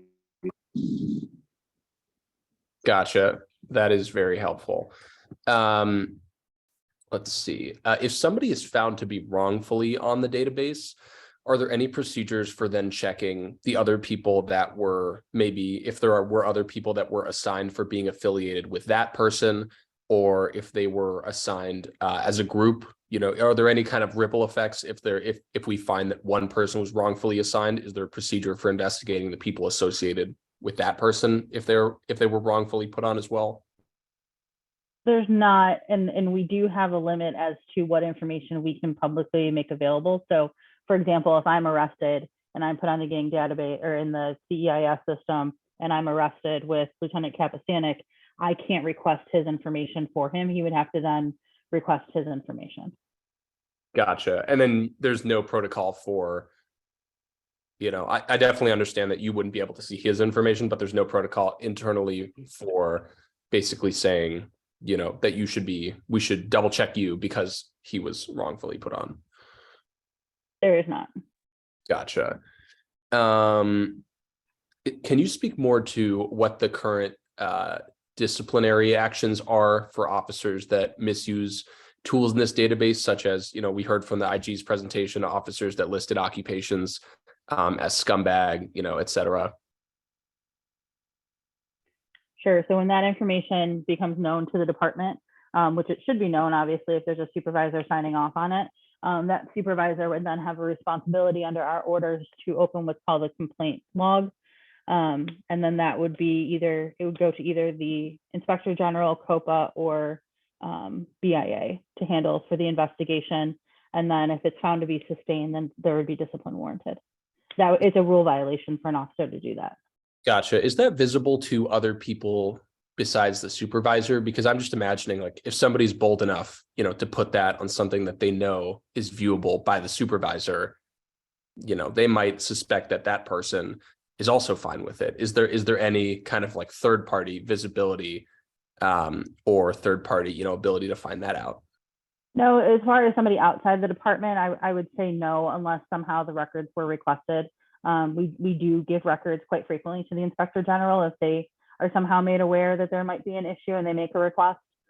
We do give records to COPA. They have access to our records. So if somebody were to make some kind of complaint. But what I would say to that is that if somebody's bold enough to do that, their partner sees it, their partner is responsible for doing it, their supervisor see it, the DIO would see it. I mean, we're talking about, 5, 6, 7 people that would all have to decide that it's worth violating the rule to not turn in the one knucklehead who decided to make such a gross error of judgment.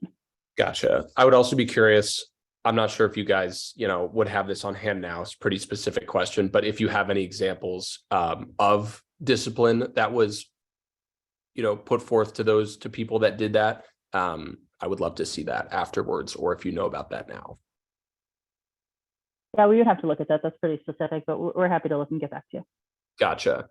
In addition, I heard mention of that access is not provided to third parties. Is that also inclusive of the state's attorney's office, public defenders, or other attorneys? Are you able to see and get access to your client's listing on the database if it's relevant to a case?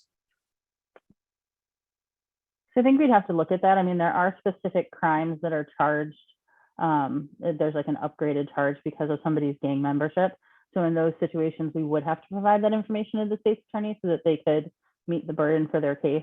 But as far as just a general state's attorney looking at the system, I think we'd have to find out more specifically what their access level is and how it can be limited. Gotcha. And let's see. What kind of documentation is there currently about the vetting process and where are those records kept? And lastly, is it possible is that something that can be audited by the OIG's, the IG's office? As far as specific records, I think Sergeant would probably have to answer that, but anything that we do is open to being audited by the Inspector General's office. So I think absolutely is the answer to the second part of the question. Sergeant Serrano, I mean, we maintain the records that we're using to vet. So what we look at would all be not publicly available, excuse me, but would all be available for auditing. Gotcha. Sergeant Serrano, do you have anything to add? Just to kind of with what the general counsel was saying, we do maintain records of everything of the vetting process. And again, everything is out there if you wanted to request it. Gotcha. Is there any kind of evaluation of the effectiveness of the training, the specialized training that goes into that vetting? Is there any kind of look back as to, hey, this person, it turned out that we had to remove many people that this person added. There might be something flawed in that training. We should change the training. Is there any kind of that circular sort of evaluation or analysis? Sergeant Serrato, can you answer that? I'm sorry. I mean, are you asking about the information that was vetted from the old gang database that was transferred over? Because currently there's there's nobody being input into the new CEIS system. So there wouldn't be a way for us to determine if somebody just doesn't understand how to input somebody into it. I guess to restate my question, I guess I'm more so wondering people that input people into the new system. If they're, that results in people that they input being taken off. Is there kind of an evaluation of, that person's performance? If a bunch of people that this person's input have been, forced to be taken off. I mean, so not that I'm aware of. I think, Sergeant, let me just go. So I think what you're asking, so I think there's two separate questions here, right? So I think that there's the initial question of information from the old system that is being vetted through the new criteria that is going into the new system. As far as a check on that, I think we would have to get back to you to see if there's any like sort of supervisory check on that information. I think the fact that the number has been reduced so dramatically speaks to the fact that the new criteria, you know, are working, and we are making sure that they are meeting the criteria before being put into the system. As far as someone off the street who's arrested, once the CEIS system is active, there are multi-levels at that point that are being checked. And if somebody was inputting somebody who didn't meet the criteria, there would be an opportunity for us to counsel them, and then if necessary, discipline them if we felt like it was a violation of the rules. Gotcha. That makes sense. And in addition, can you elaborate on your reasoning for why you did not follow the OIG's recommendation that people placed on the database be notified that they're placed on? Sure. So there was a concern that was discussed about how do we notify these individuals if we send information to somebody's address and it's an old address and that house happens to be occupied by a rival gang member. We've now outed somebody as a gang member. So I think that there was concern as to public safety in sending out notifications to people, advising them that it might not get to them, it might get into the wrong hands. Understood. Just two more questions or so. So to my knowledge, CPD has a specialized gang unit. What is the gang unit's involvement with CEIS? How do they work with that system?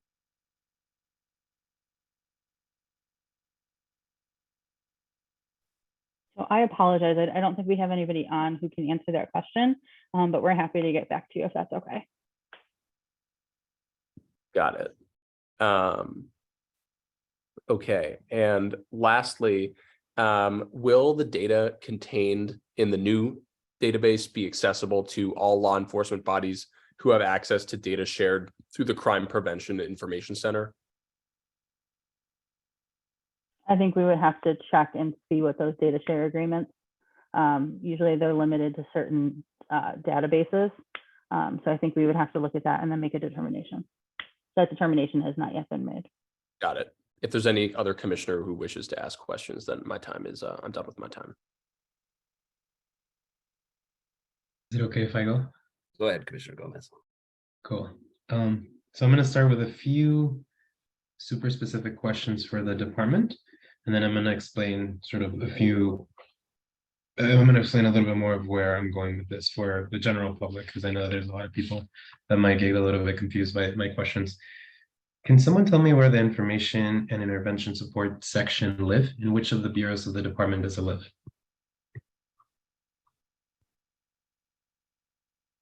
It lives within the Bureau of Counterterrorism, which is in headquarters. Got it. That's what my guess was.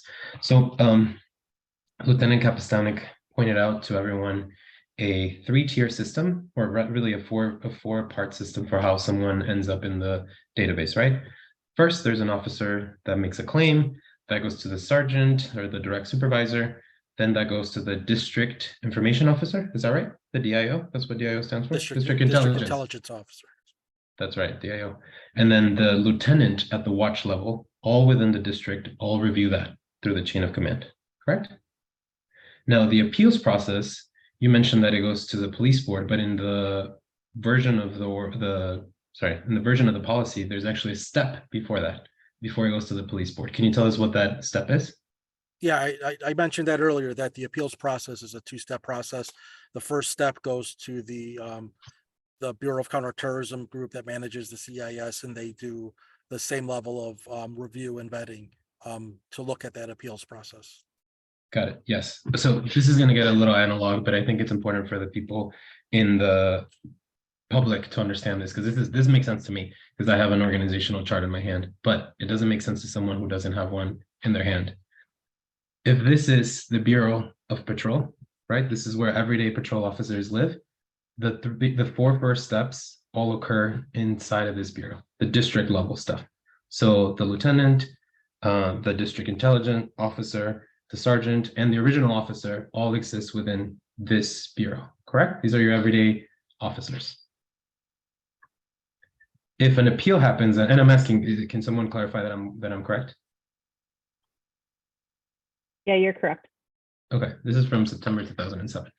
The counterterrorism office lives in a different bureau, right here, right? Correct. And this is where the IISS, the Information and Intervention Support section lives. You're So correct. this is a different system. Got it. So that's what Lieutenant Captain was talking about, it being now away from the district level. It stops being in the same bureau. Now here's my question. Where do they get their intelligence on where and who and what a gang looks like? Where does the IISS get their intelligence on what a gang, what territory a gang occupies, what kind of members do they have, what are their designations? Where do they get their intelligence on that? I understand to some degree it probably comes from the federal level, but locally, where do they get their intelligence on what and who is in the gang?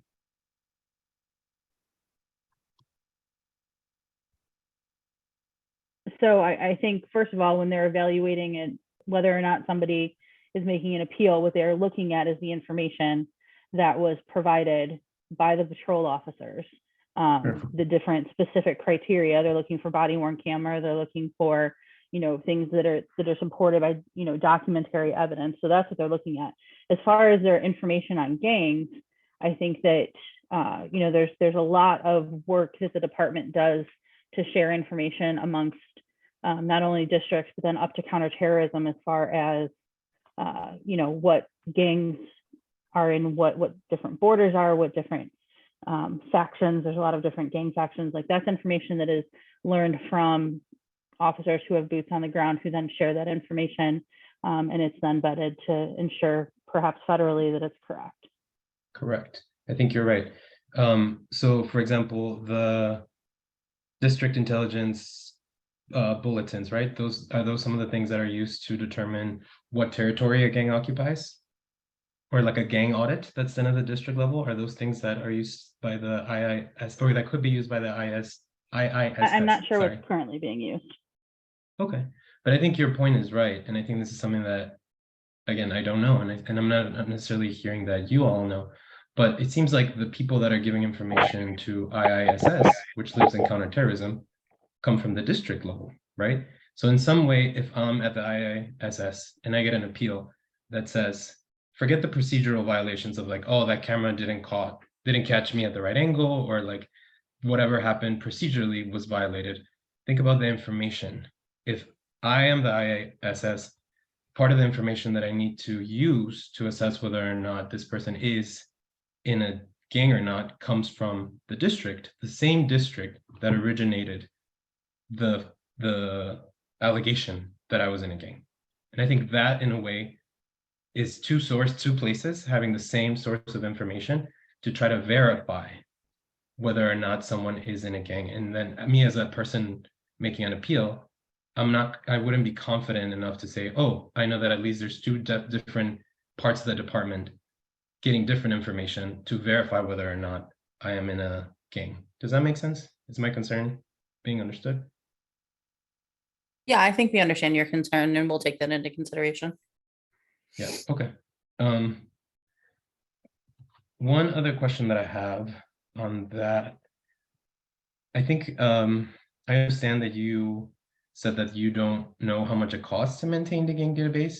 Can you tell me whether or not the CEIS, how much it would cost to maintain it or to create it? Can you tell me what kind of funding sources might be used? If not that, was there any like federal grant money that came to the department for maintaining? So I didn't say that I don't database? know how much it costs. I said there's nobody on the call today who can answer that question. So we can get you that information separately, and we can certainly, if there's some additional funding or grants that were used, we can certainly get you that information as well. Gotcha. Okay. So now a little bit going back to my original question of who determines what a gang is, or who determines where a gang lives, or who determines what are general depictions of a gang. Section 5 of the proposed policy and some of the definitions and the state statutes kind of set the general parameters for what's in a gang, for what a gang label, for the threshold that needs to be cleared for someone to be labeled as a member of a gang. Is that correct? Am I looking at the right sections? Mike? Yeah, there's state statute that we follow in definition of a criminal street gang. And then there's criteria that are in the policy as well. Yeah, I think that's really interesting.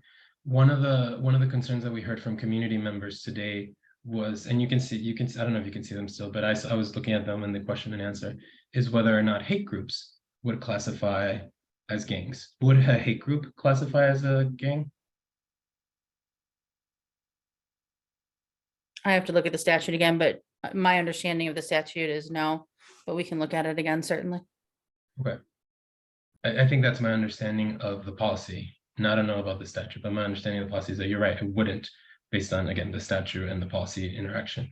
Now, let's say that I am part of a group that gets labeled as a gang, and all 30 of my friends that are part of that group have been labeled through the CEIS as members of the gang.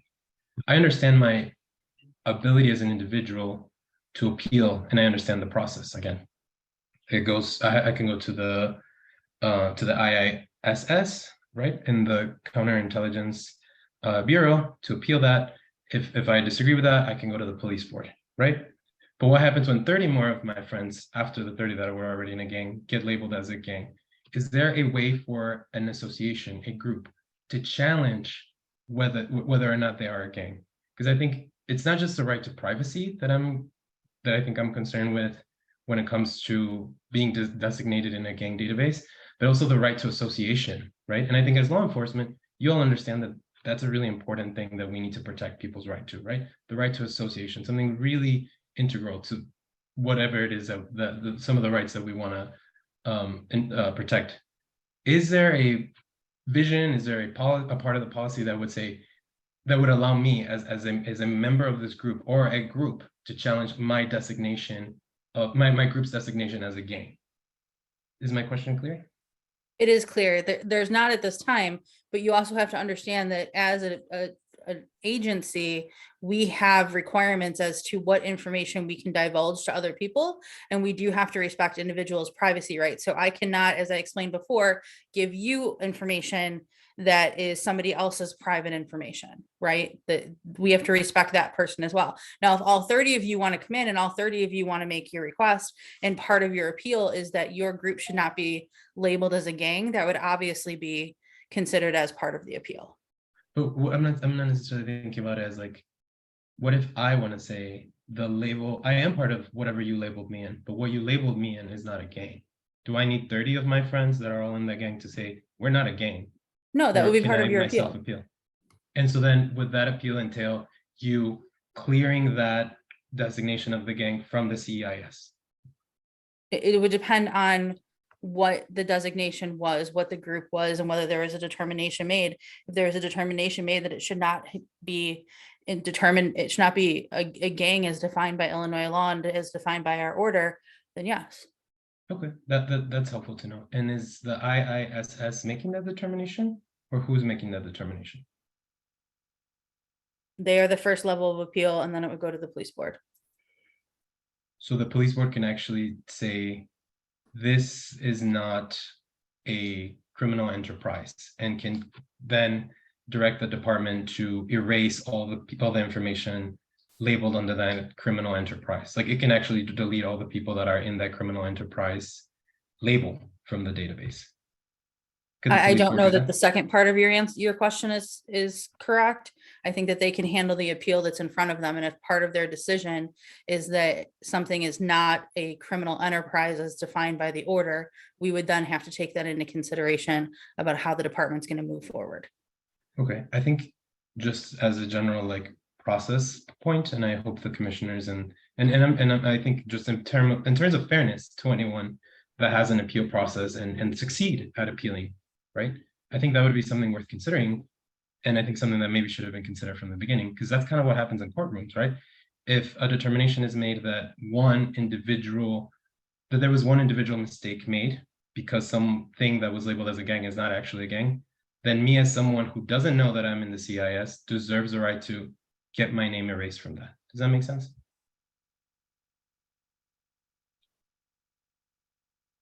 Yeah, I think we can take that under consideration. Okay, thank you, Dana, and thank you, Lieutenant Capitan. I don't have any more questions. I have a couple of quick questions because so many of my commissioners have asked such great questions already. One of my questions has to do with the idea that self-admission is one of the criteria, and I'm concerned particularly about body-worn cameras. And will there be any new requirements related to body-worn cameras if a self-admission is going to be made? So let me tell you my concern. My concern would be that an officer could coerce someone off camera to make a self-admission and then do the self-admission on camera. So is there anything that could prevent that kind of thing from happening? That would be a violation of the Body Worn Camera Act. Officers under the Illinois statute are required to have their cameras on at all times unless somebody that they are interacting with asks them to turn it off. So if an officer intentionally turned the camera off to have that interaction and it was later found out, that officer would, I think, then be subject to criminal charges. Okay.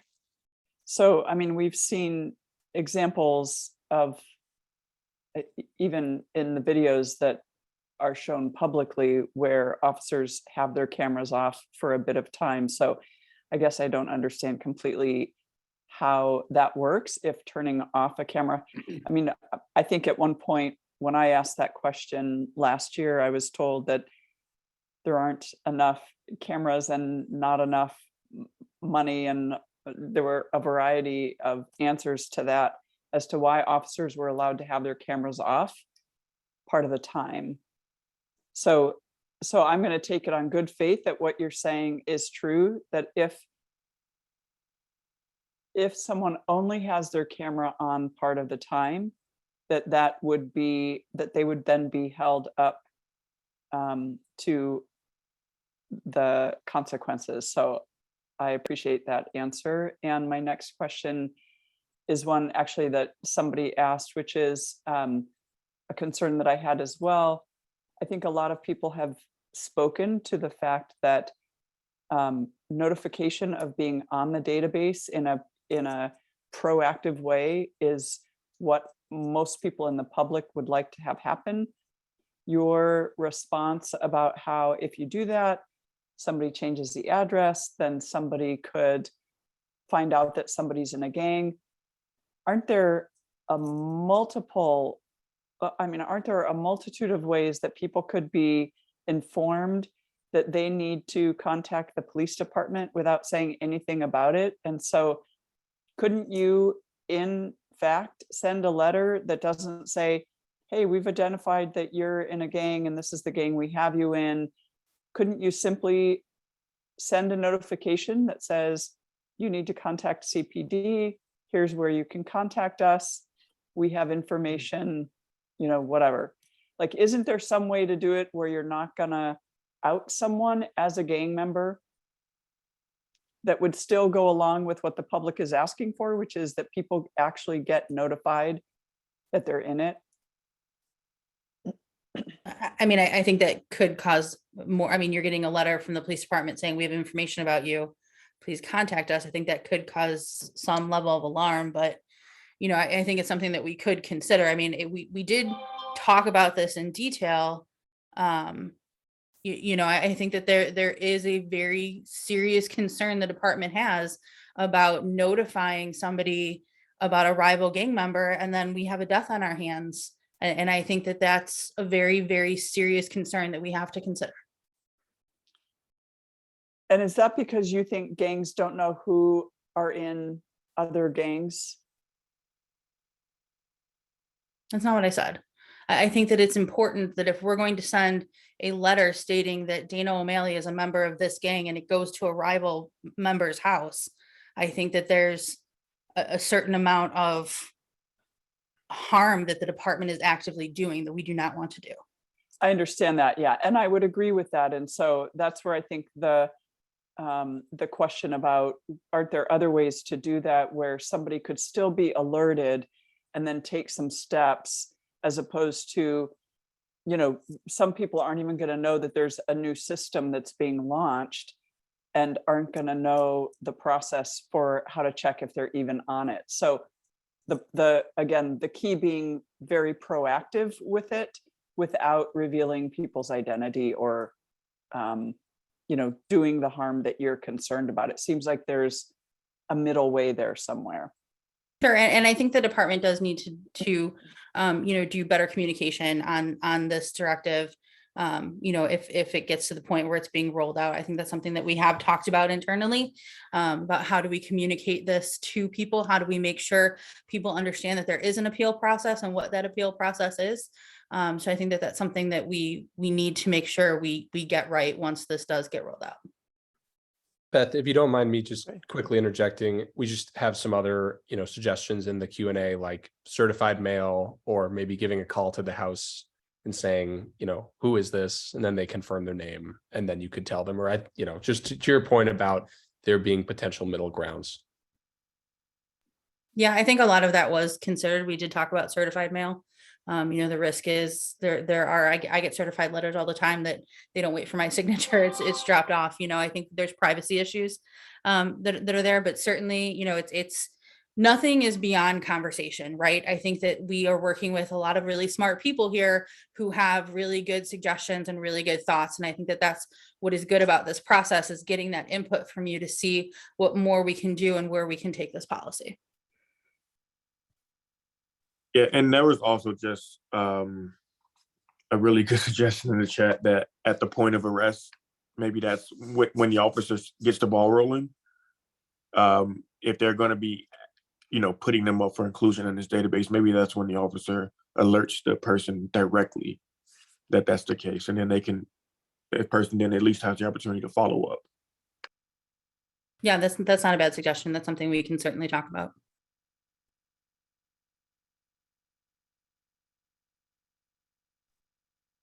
Sorry, Beth. Finished. No, I'm finished. Thank you very much. Well, it's late. It's 9 p.m. and my colleagues have asked most all of the questions that I have had listed as well. I think I just want to frame a few very specific questions with just the overall accuracy of the previous database, because the difficulty in believing that there's a valid purpose in using this database, I think for me lies largely in the fact that we had a database with 35,000 people on it that now today is down to 1,000, which would give you roughly less than 3% accuracy. And we're being told today that the purpose, and I also want to state too, that I've been in numerous meetings with various officials from the CPD, and I've asked the same question repeatedly: what is the purpose of this? How are officers trained in it? And until tonight, I don't think we've received an answer to that. And I want to just confirm that custom notifications are one, counterterrorism and murder investigations are the other. Is there any other purposes other than those two? I just want to clarify that before I continue.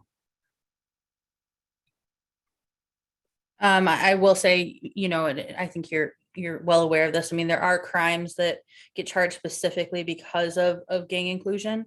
There's specific, crimes that involve gang members having weapons, those types of things.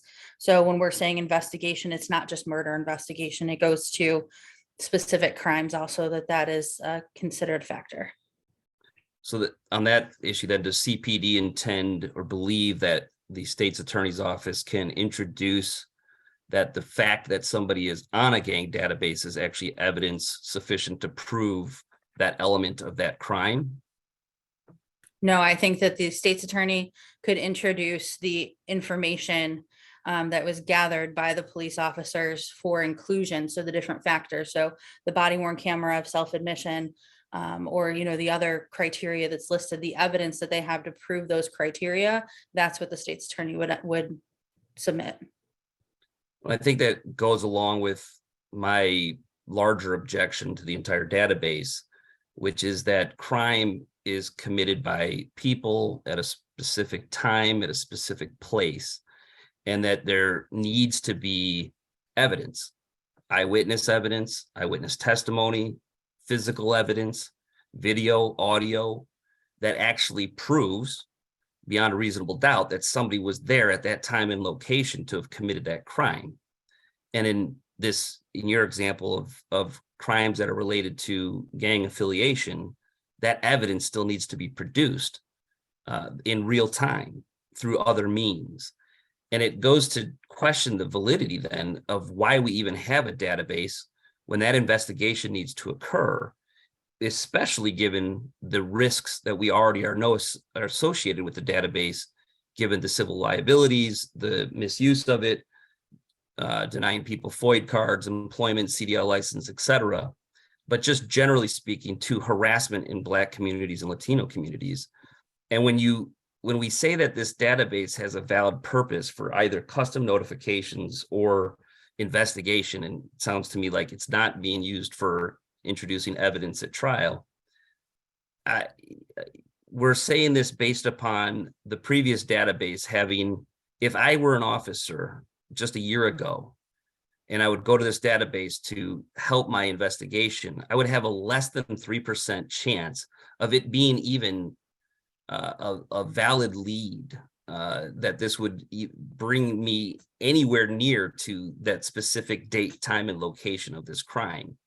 And I think that because it's hard to believe, quite frankly, it's just hard to believe that this is a valid tool of any use when there's children, elderly, and in the past, there's only been less than a 3%. If you base it on today's definition of what it means to be a gang member, that this is anything other than we don't really have evidence, and we go to usual suspects or a database that's, we're grasping for straws here.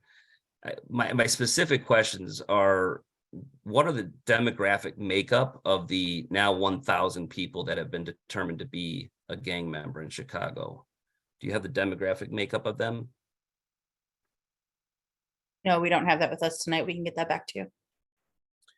And then do you have demographic makeups of gangs, meaning Latin Kings being primarily a Latino gang, GDs, et cetera? Do you have any demographic information of the gangs that qualify as a gang for this gang database?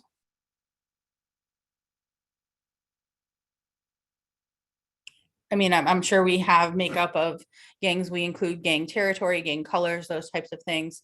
Now, I don't think that we could say there are certain gangs that have primarily certain races, but we would never say that it's, only a certain race, because that's, nothing's an absolute.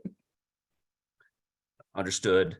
Will you publish, though, the general demographic makeup of different gangs that are considered gangs under this gang database? I'd have to see what information we have and what we would be allowed to publicly post and what we would withhold for investigative purposes. Commissioner Nellis also appointed information, if you don't mind me cutting in here. Sure. Will you publish aggregate data about how many people are on a database at any given time? Or I'm sorry, what kind of data you cut out? Aggregate. So like right now, you said it's less than 1,000. Will the department commit to publishing aggregate data on how many people are in the database any given month, or quarterly reports?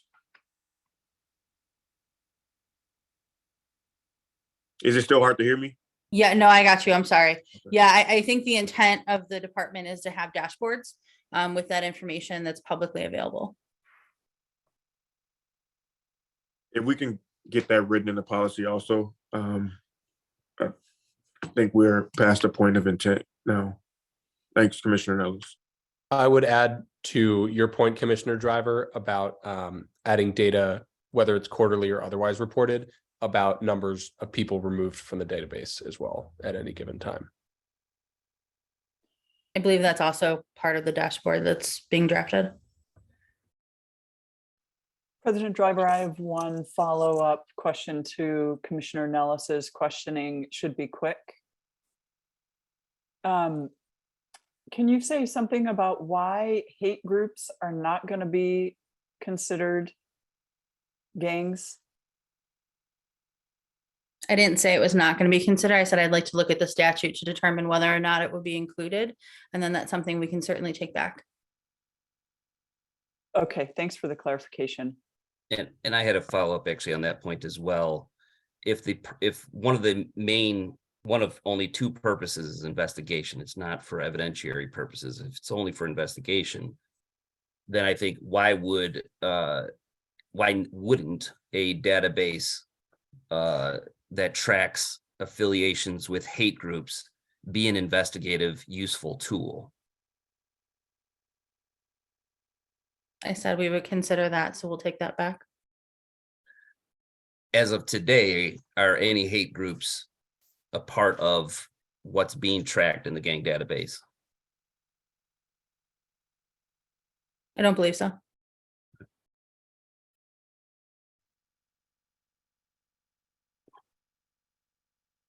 Are we aware if the counterterrorism or the department overseeing the database has a separate list of hate groups? Because I imagine, overseeing hate groups is pretty related to that work. Yeah, so the FBI has a list of groups that are designated as hate groups, and that's what we use. I think my last statement is really more of a comment around custom notifications. I think that given the risks that have been clearly associated with a gang database, the misuse, the abuse, the harm that's been done predominantly to Black and Latino communities,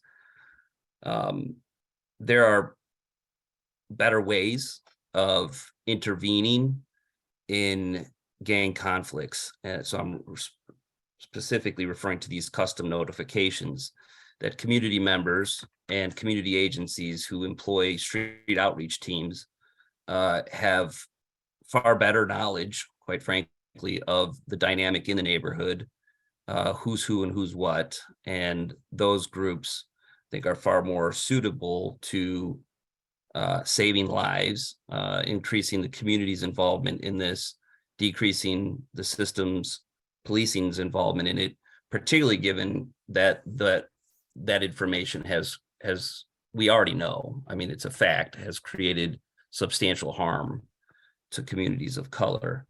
And so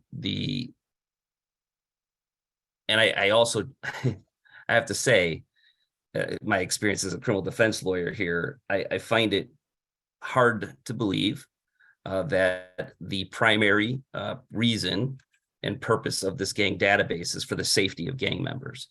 I think the use of it as it has been used previously kind of disproves that. And so I still have not yet, I'm not convinced that there's a legitimate valid purpose that actually improves public safety for anyone in the city of Chicago, particularly given the risks of what such a database can do to an individual, whether it be wrongful convictions, poor investigation, lazy investigation, or denying somebody's civil rights to employment and other benefits that they should have in our society.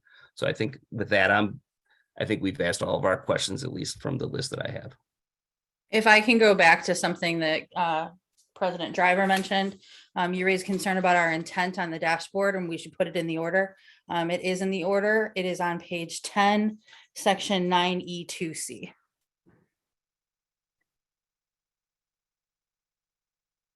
Thank you. Are there any other commissioners with questions?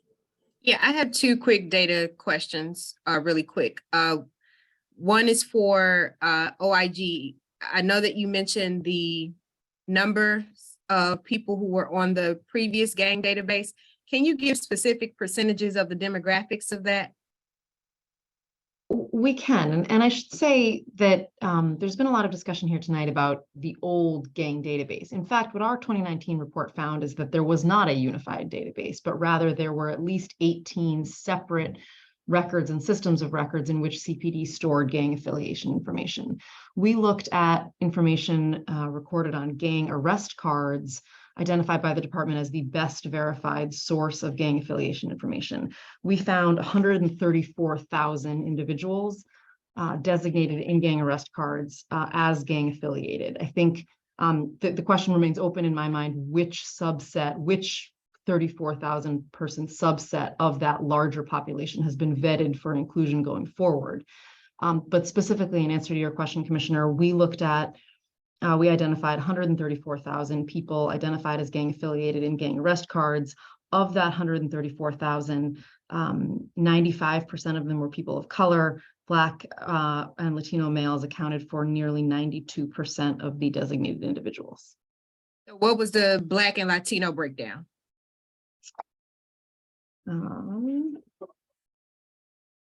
That is in our original report, and I will get it for you as in just a second. Okay, thank you.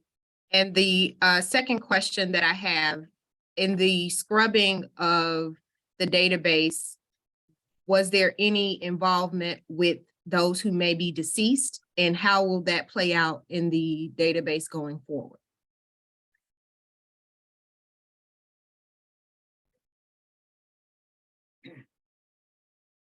I'm sorry, Commissioner, I'm assuming that question is for CPD, is that right? Yes. Okay. Yes, thank you. I mean, if we have noticed that somebody's deceased, then they would obviously be excluded, but I don't know specifically if we would have notice of somebody's deceased. So will there be a process for something like that, or will we carry on with the database with deceased individuals? I don't know that we have a process to find out if somebody is deceased. You know, obviously, if we have a report that's showing that somebody is deceased, that would be taken into consideration. But, you know, if we're informed that somebody is deceased, obviously, we would take that and that information will be scrubbed.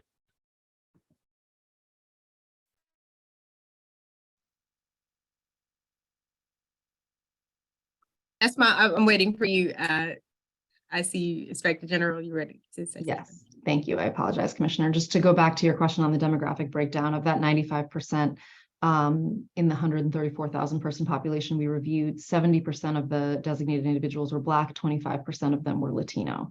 That information is in further detail on page 39 of OIG's 2019 report. Thank you so much. So you said 70 and 25. It's 95%. 95%. I was actually going to ask a follow-up question about other demographics, but at that point, that number is so minute that it might not even matter. Were you finished, Commissioner Terry? I am. Thank you. Is there any other commissioners who would like to ask questions?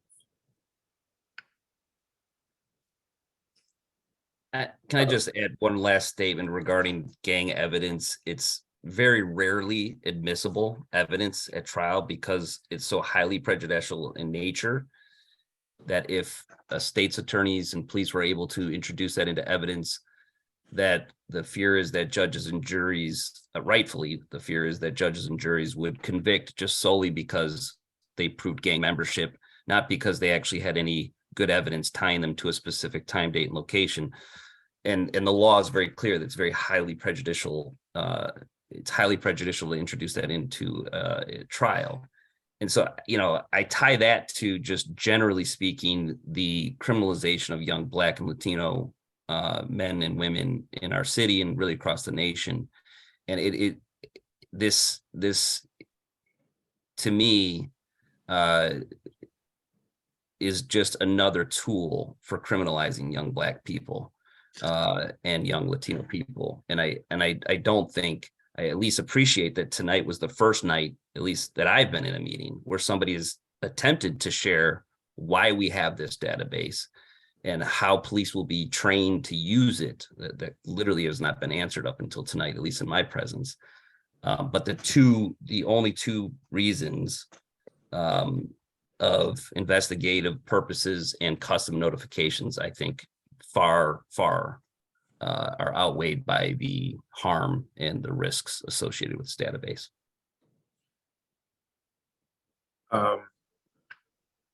I would tend to agree with you, Commissioner Nellis. I'll also say that our city has recently placed an emphasis on violence prevention and street outreach, which I think is a very good use of public dollars, but find it a bit contradictory that we're spending so much money now on violence prevention. And let's say that, you know, I am in the gang, right? But our city's efforts work. And it's a street outreach worker makes contact with me and and I don't want to be in the game tomorrow, right? I want to change my life. I want to make an earnest effort to be a law-abiding citizen. I then have one of 5 places, which are all police stations, to go to try to clear my name for what could be a 90-day or more process, 90-day or longer process. Either our city is committed to street outreach workers and violence prevention, or we're not. And I find it troubling that, you know, the process is very onerous to try to get yourself to even find out if you're on it, but to try to get yourself off. But with that, I don't think there's any more questions from the commissioners. I will have to make a few announcements, but before that, we'd like to thank the folks from the Chicago Police Department for joining us today. I know it's late. I know this was a 3-hour meeting. Thank the public for staying engaged. We still have 145 people on this meeting into the night at this point. Thank you to the Inspector General and her office for your help with this, all of the briefings. This is an issue that's very important to us. The final question I'll ask before I make my announcements is whether it's anybody from the department, are you all willing to say publicly that there's no timeline for this database to go public? And you're still willing to work with this commission to make some of the changes that we heard tonight? I think that was expressed to you directly on Friday by not only the department, but also the mayor's office. Thank you. Anthony, can I just interject for 1 second? Sure. With respect to continuing to work together, I would like to encourage CPD in our next opportunities to discuss this issue, to please consider coming to the meeting with individuals who are better able to answer some of our questions. You know, with all due respect to the personnel that's on this meeting this evening, Miss O'Malley is the general counsel. She's not a gang officer. She's not a homicide detective.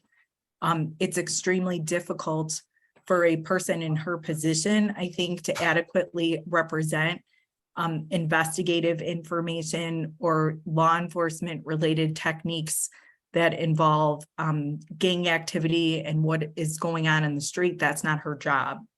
And so while I think there's been a lot of valid concerns expressed by all of the commissioners this evening, I'm equally concerned that through the course of this meeting, in light of the information that's been presented by CPD and the limited nature of that information, that the commission hasn't actually gotten the whole picture of how this process, how the gang database process actually works in real time on the street with police officers. And while I'm not putting my hand on the scale of whether that you know, evens out to some of the harms that have been articulated, I don't think that we are in a position this evening where we have actually gotten a full picture of what that actually looks like. And so again, I would just like to say that I think it's extremely important that the Chicago Police Department send people to our meetings who are able to provide adequate information so that the public and this commission can assess it appropriately. Well, and if I could just respond, I mean, I appreciate that, Yvette. I think that was the purpose of having Sergeant Serrato here, as well as Lieutenant Kapistanek. I think we've done our best to answer as much detailed information as possible in the last 3 hours. I can tell you, Yvette, I've been watching the participant list. A lot of the folks you're talking about are watching this meeting right now. Some are still in the meeting, some are not, who could probably answer some of those questions. But I'll echo your sentiments, and I do agree with you. So we have 3 quick announcements. First, if you'd like to receive email updates about the commission, including information about future meetings, please send your name and email address to communitycommission@cityofchicago.org. Again, if you'd like to be added to our email list, please send your name and email address to communitycommission@cityofchicago.org. Second, If you're part of a group that would like a presentation on the community commission or the district councils that will be created next year, please write us at the same email address. That's communitycommission@cityofchicago.org, and we'd be happy to provide a presentation on the commission and or the district councils that will be coming. You can also ask for that presentation by calling the number 312-742-2888. That's 312-742-2888. Finally, the commission's next regular meeting will be Monday, December 12th, 2022 at 6:30 at Truman College. Again, that's Monday, December 12th at 6:30 p.m. at Truman College. At that meeting, we'll focus on setting goals for the police department, COPA, and the police board for 2023. As Commissioner Nellis described earlier, every year the commission is required to work with CPD, COPA, and the police board to set annual goals. During the year, the commission can see what progress they are making on these goals. And at the end of next year, the commission will do a written assessment about the overall progress. We invite you to come to the December meeting with ideas about big goals for CPD, COPA, and the commission. More information about the meeting will be available on the commission's website soon. That website is chicago.gov/Chicago Community Commission. So thank you all for joining us tonight. This is an issue that we are committed to addressing. We heard your concerns loud and clear. And again, thank you to all of the participants. And thank you all for joining us in this work. If there is no further business before the commission, is there a motion to adjourn? I move to adjourn this meeting. Seconded. It's been moved to adjourn by Commissioner Terry, and I did not hear who that second was from. I believe maybe Isaac. Yep. Are there any objections? Hearing none, this meeting is now adjourned. Thank you, everyone.